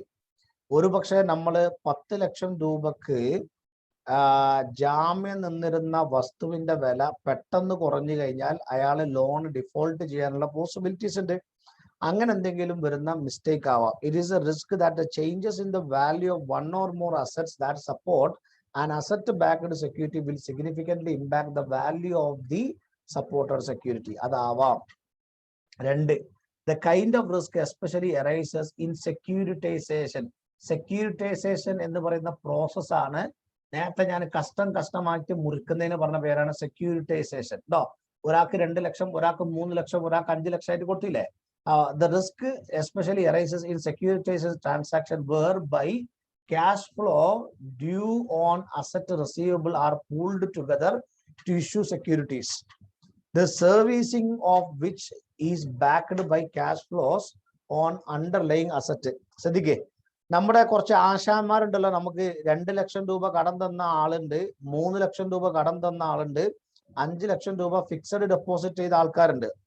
ഇവർക്ക് നമ്മൾ മാസം മാസം ഇവരുടെ interest കൊടുക്കണം. 3 മാസം കൂടുമ്പോൾ ഇവരുടെ interest കൊടുക്കണം. ഈ ഇൻട്രസ്റ്റ് കൊടുക്കണമെങ്കിൽ നമ്മുടെ ദേവിക എന്ത് ചെയ്യണം? അവള് മാസം മാസം ബാങ്കിലേക്ക് പണം അടക്കണം. ഈ പണവും കൂടി കമ്പയർ ചെയ്തിട്ടാണ് നമ്മൾ എന്ത് ചെയ്യുന്നത്? ഇവരുടെ കടം വീട്ടുന്നത്. ദേവിക അടക്കുന്ന പേയ്മെന്റ് കഷ്ണം മുറിച്ചിട്ടാണ് ഈ 3 മഹാന്മാരുടെ കടം നമ്മൾ എന്ത് ചെയ്യുന്നത്? വീട്ടുന്നത്. അപ്പൊ അതില് ദേവിക എന്തെങ്കിലും പ്രശ്നം കാണിച്ചു കഴിഞ്ഞാൽ നമ്മുടെ ബിസിനസ് കോളാകും. മനസ്സിലാണ്ട? ദേവിക നൽകുന്ന ഇൻഫ്ലോനെ ബേസ് ചെയ്തിട്ടാണ് നമ്മൾ മറ്റുള്ള ആളുകൾക്ക് പൈസ കൊടുക്കുന്നത്. ഫിക്സഡ് ഡെപ്പോസിറ്റ് ആയിട്ട് ആളുകളുടെ പണം തിരിച്ചു കൊടുക്കുന്നത്. ഹലോ, ഓക്കെ ആണോ?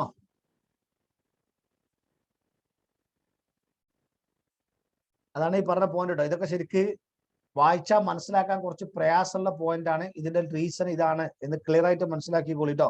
ഒരു പക്ഷെ കുറച്ച് കഴിഞ്ഞാൽ നിങ്ങൾക്ക് മനസ്സിലാക്കാൻ കുറച്ച് പ്രയാസം ഉണ്ടാവും. ഓക്കെ, നെക്സ്റ്റ് അടുത്തത്. The factors that may cause changes in the values of asset backing securities include. ഇനി വേറെ കുറച്ച് ഫാക്ടേഴ്സ് ഉണ്ട്. എന്താ പറയുക, ഇൻട്രസ്റ്റ് റേറ്റ് ചേഞ്ച് ചെയ്തു അല്ലെ. നമ്മൾ എന്ത് ചെയ്തു, 8% പലിശക്കാണ് ദേവികക്ക് ലോൺ കൊടുത്തത്. പെട്ടെന്ന് ഗവൺമെന്റ് ഓഫ് ഇന്ത്യ പറയുന്നു ബാങ്ക് റേറ്റ് 7 ആക്കണം. നമ്മുടെ ഇൻഫ്ലോ പോയി അല്ലെ, ഇൻഫ്ലോ പോയി. അപ്പൊ നമ്മളെന്ത് ചെയ്യും, ക്യാഷ് ഫ്ലോന്റെ ഇൻഫ്ലോ ബാധിക്കും. ഇവിടെ ഇവർക്ക് കൊടുക്കേണ്ട ലോണും അനുസരിച്ച് കുറയും. റിസർവ് ബാങ്ക് ഓഫ് ഇന്ത്യ ഇടപെട്ടാൽ ഇതനുസരിച്ച് കുറയും. പക്ഷെ even though there is a risk, അതാണ് ഇൻട്രസ്റ്റ് റേറ്റ്. പിന്നെ അവിടെ ഏറ്റവും വലിയ പ്രശ്നം തരുമോ, ഏറ്റവും വലിയ പ്രശ്നം ഈ ഇൻട്രസ്റ്റ് റേറ്റ് അടക്കണം. ഇൻട്രസ്റ്റ് റേറ്റ് ദേവികയുടെ പലിശ കുറഞ്ഞാൽ ഇവിടെ രണ്ടുപേരും പലിശ എന്ത് ചെയ്ത് നമ്മൾ മാനേജ് ചെയ്യാം, വലിയ പ്രശ്നമല്ല. പക്ഷെ വലിയ പ്രശ്നം തരുമോ, ടേം മോഡിഫിക്കേഷന്, പ്രീപേയ്മെന്റ് റിസ്ക്. ഈ രണ്ട് സാധനമാണ്. അതായത് 5 കൊല്ലം കൊണ്ട് അടച്ചു തീർക്കാം എന്ന് പറയുന്ന ലോണ് ദേവിക 7 കൊല്ലം കൊണ്ടാക്കി നീട്ടിയാല്, കാലാവധി നീട്ടിയാല് 22,000 രൂപ വരുന്ന ദേവികയുടെ പേയ്മെന്റ് അത് 18,000 ആയിട്ട് കുറയും. അപ്പൊ ഇവിടെ നമുക്ക് പണി കിട്ടും. മറ്റേ 3 ആൾക്കാർ ഇവിടെ മീറ്റ് ചെയ്യാൻ പറ്റൂല. ഇതാണ് ഒരു റിസ്ക്. രണ്ടാമത്തെ റിസ്ക് പ്രീപേയ്മെന്റ് റിസ്ക്. കുറച്ച് ക്യാഷ് അധികം വന്നപ്പോ ദേവിക എന്ത് ചെയ്തു, ഒറ്റയടിക്ക് പൈസ അടച്ചു. പൈസ എന്ത് ചെയ്തു, ഒറ്റയടിക്ക് കൊണ്ടുവന്നിട്ട് ലോണ് പെട്ടെന്ന് ക്ലോസ് ചെയ്തു. ലോണ് പെട്ടെന്ന് ക്ലോസ് ചെയ്താൽ സംഭവിക്കല് ബാങ്കിന് അവിടെ റിസ്ക് ഉണ്ട്. എന്താണെന്നറിയോ, ദേവികന്റെ കയ്യിൽ നിന്ന് കിട്ടുന്ന ചില പലിശ നമുക്ക് കിട്ടാതെ വരും. അതുകൊണ്ടാണ് സ്വകാര്യ ബാങ്കുകൾ ഒറ്റയടിക്ക് പണം നമ്മൾ തിരിച്ചെടുക്കുന്നത് അവർ പ്രോത്സാഹിപ്പിക്കാത്തത്. പണം ഒറ്റയടിക്ക് തിരിച്ചടിച്ചു കഴിഞ്ഞാൽ അവർ വേണ്ട രീതിയിൽ ഇൻട്രസ്റ്റ് കുറച്ചു തരില്ല. നിങ്ങൾ ശ്രദ്ധിച്ചിട്ടുണ്ടോ, കനറ ബാങ്ക് കുറച്ചുതരും, SBI കുറച്ചുതരും, ഫെഡറൽ ബാങ്ക് ഒക്കെ കുറച്ചുതരും. പക്ഷെ തേർഡ് റേറ്റഡ് ബാങ്കുകളുണ്ടല്ലോ, നമ്മൾ വണ്ടിയൊക്കെ ലോൺ എടുക്കുന്ന ചില തേർഡ് റേറ്റ് സ്ഥാപനങ്ങളില്ലേ, അവർ നമ്മൾ എന്ത് ചെയ്യില്ല, ഒറ്റയടിക്ക് പേയ്മെന്റ് അടക്കുന്നത് അവർക്ക് താല്പര്യമില്ല. അവർ ഇൻട്രസ്റ്റ് വല്ലാതെ കുറച്ച് തരില്ല. അതിന്റെ റീസൺ ഇതാണ്, പ്രീപേയ്മെന്റ് റിസ്ക് ആണ്. നമ്മൾ നേരത്തെ അടച്ചാല് നമ്മുടെ കയ്യിൽ നിന്ന് കിട്ടേണ്ട ഇൻട്രസ്റ്റ് നമ്മുടെ ഈ പണം വേറൊരു ടീമിന് കൊടുത്തിട്ടുണ്ട്, അവർക്ക് അത് കിട്ടൂല. അതാണ് അതിന്റെ റീസൺ. മനസ്സിലായോ മക്കളെ? ഹലോ, ഒരാള് പണം നേരത്തെ അടച്ചാല് ആർക്ക് റിസ്ക് പ്രശ്നമുണ്ട്, ഇവർക്ക് പ്രശ്നമുണ്ട് കേട്ടോ. അതാണ് അതിന്റെ പ്രശ്നം കേട്ടോ. ഈ പ്രീപേയ്മെന്റ് റിസ്ക് ഇതാണ്. Prepayment is the event that a borrower prepays the loan prior to scheduled repayment date. Prepayment takes place when the borrower can benefit from it. For example, when the borrower can refinance the loan at a lower interest rate from another lender. Okay, ഒരു പക്ഷേ ഇയാൾക്ക് benefit, ഈ prepayment risk ഒരു പക്ഷെ ഇയാൾ ചെയ്യുന്നതല്ലോ, ഞാനൊരു loan എടുത്തത് 18%. അപ്പൊ എല്ലാ മാസവും ഞാൻ 22,180 രൂപ അടക്കുന്നുണ്ട്. അപ്പൊ എന്നോട് വേറെ ഈ ലോൺ ഉണ്ട് ക്ലോസ് ചെയ്തല്ല, ഇത് ക്ലോസ് ചെയ്താൽ 3.5 ലക്ഷം റുപ്യ. 3.5 ലക്ഷം റുപ്യ എന്ത് ചെയ്തു, ലോൺ ഞാൻ ക്ലോസ് ചെയ്തു. എന്നിട്ട് 3.5 ലക്ഷം റുപ്യ തൊട്ട് ഇങ്ങേപ്പുറത്ത് പോയിട്ട് ലോൺ എടുത്തു. അവിടെ 3.5 ലക്ഷം റുപ്യക്ക് 14% ഉള്ളൂ. അപ്പൊ ഇവിടെ 22,180 അടക്കേണ്ടോടത്ത് ഇവിടെ നമ്മൾ 20,000 അടച്ചാൽ മതിയോ, 20,180 അടച്ചാൽ മതിയോ, 2,000 റുപ്യയുടെ ഒരു മാസം കുറഞ്ഞു. ഇങ്ങനെ ചില ആളുകൾ എന്ത് ചെയ്യാറുണ്ട്, പ്രീപേയ്മെന്റ് റിസ്ക് ഉപയോഗപ്പെടുത്താറുണ്ട് എന്നാണ് ഈ പറഞ്ഞ പോയിന്റ് കേട്ടോ. ഇങ്ങനെ ചില ആളുകൾ പ്രീപേയ്മെന്റ് റിസ്ക് ഉപയോഗപ്പെടുത്താറുണ്ട്. ഓക്കെ, ആ പറഞ്ഞ ക്ലിയർ ആണോ? ഹലോ, ആ പറഞ്ഞത് ക്ലിയർ ആണോ?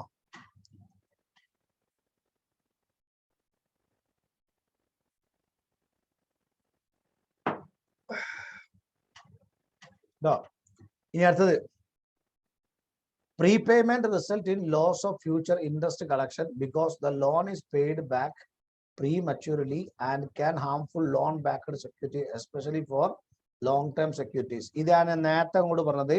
പ്രീപേയ്മെന്റ് ചെയ്താൽ എന്താണ് പ്രശ്നം, ദേവിക ഒറ്റടിക്ക് പണം കൊണ്ടുവന്ന് തന്നാൽ എന്താണ് പ്രശ്നം എന്ന് ഞാൻ നേരത്തെ പറഞ്ഞില്ലേ, അതിന്റെ എക്സ്പ്ലനേഷൻ ആണ് ഇത്. ഈ ലോണിനെ ബേസ് ചെയ്തിട്ട് നമ്മൾ മുറിച്ച അസറ്റ് ബാക്ക്ഡ് സെക്യൂരിറ്റീസിന്റെ പണം കൊടുക്കാൻ കഴിയില്ല കേട്ടോ. ഇനി പിന്നെ a second may be more important consequence of prepayment is that impudence unscheduled prepayment principle that will distributed among the securities according to the priority of payment, reducing the outstanding principal amount and thereby affecting weighted average life. എന്ന് പറഞ്ഞാല് പേയ്മെന്റിന്റെ weighted average life, കൊടുക്കാനുള്ള പേയ്മെന്റിന്റെ life affect ചെയ്യുന്നു. നേരത്തെ ഞാൻ പറഞ്ഞതുമായി ബന്ധപ്പെട്ട സാധനം തന്നെ ഉണ്ടോ. But if an investor is concerned about shortening the term, എന്ന് പറഞ്ഞാല് 60 മാസം കൊണ്ട് അടക്കേണ്ട ലോണ് ഒരാള് 40 മാസം കൊണ്ട് അടച്ചാൽ തീർത്താല് is called contraction risk. Contraction എന്ന് പറഞ്ഞാൽ ചെറുതാവുക. Contraction risk. ഒരാൾ നേരത്തെ അടച്ചാൽ ഇത് പറഞ്ഞ പേര് കോൺട്രാക്ഷൻ റിസ്ക്. 60 മാസം കൊണ്ട് അടച്ചു തീർക്കേണ്ട ലോണ് ഒരാൾ എക്സ്ക്യൂസ് വാങ്ങിയിട്ട് 80 മാസം കൊണ്ട് അടച്ചു തീർക്കുകയാണെങ്കിൽ is called extension risk. Is called extension risk.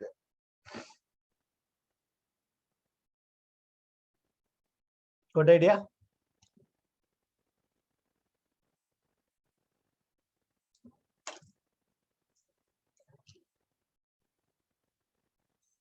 Good idea.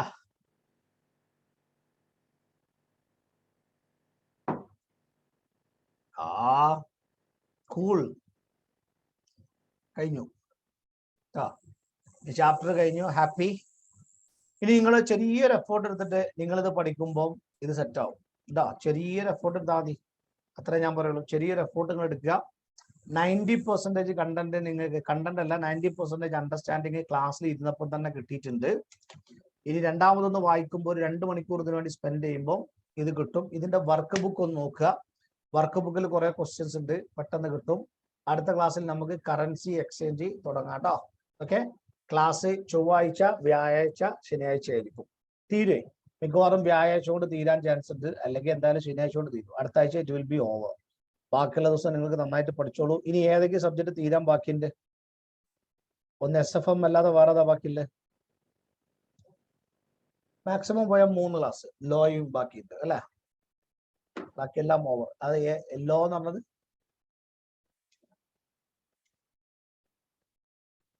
LW എന്ന് പറഞ്ഞാല് ലോയാണോ അഞ്ജലി?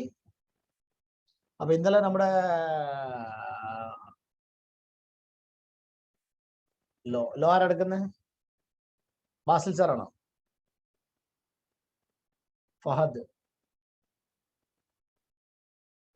Okay okay. എന്നാല് അപ്പൊ നമുക്ക് മറ്റു ദിവസം കാണാം കേട്ടോ. ഒന്ന് ആഘോഷിച്ചോ, എൻജോയ് ചെയ്ത class. Hope you enjoyed or not enjoyed. Good. Currency exchange നല്ല അടിപൊളി ചാപ്റ്റർ ആട്ടോ. പ്രയാസമില്ല. പക്ഷെ ആളുകൾ പ്രയാസം ഉണ്ട് എന്ന് പറഞ്ഞ ചാപ്റ്റർ ആണ്. തിയറി ഒക്കെ എല്ലാവർക്കും ഇഷ്ടപ്പെട്ടു. Of, very thankful. Don't worry. Okay, thanks a lot.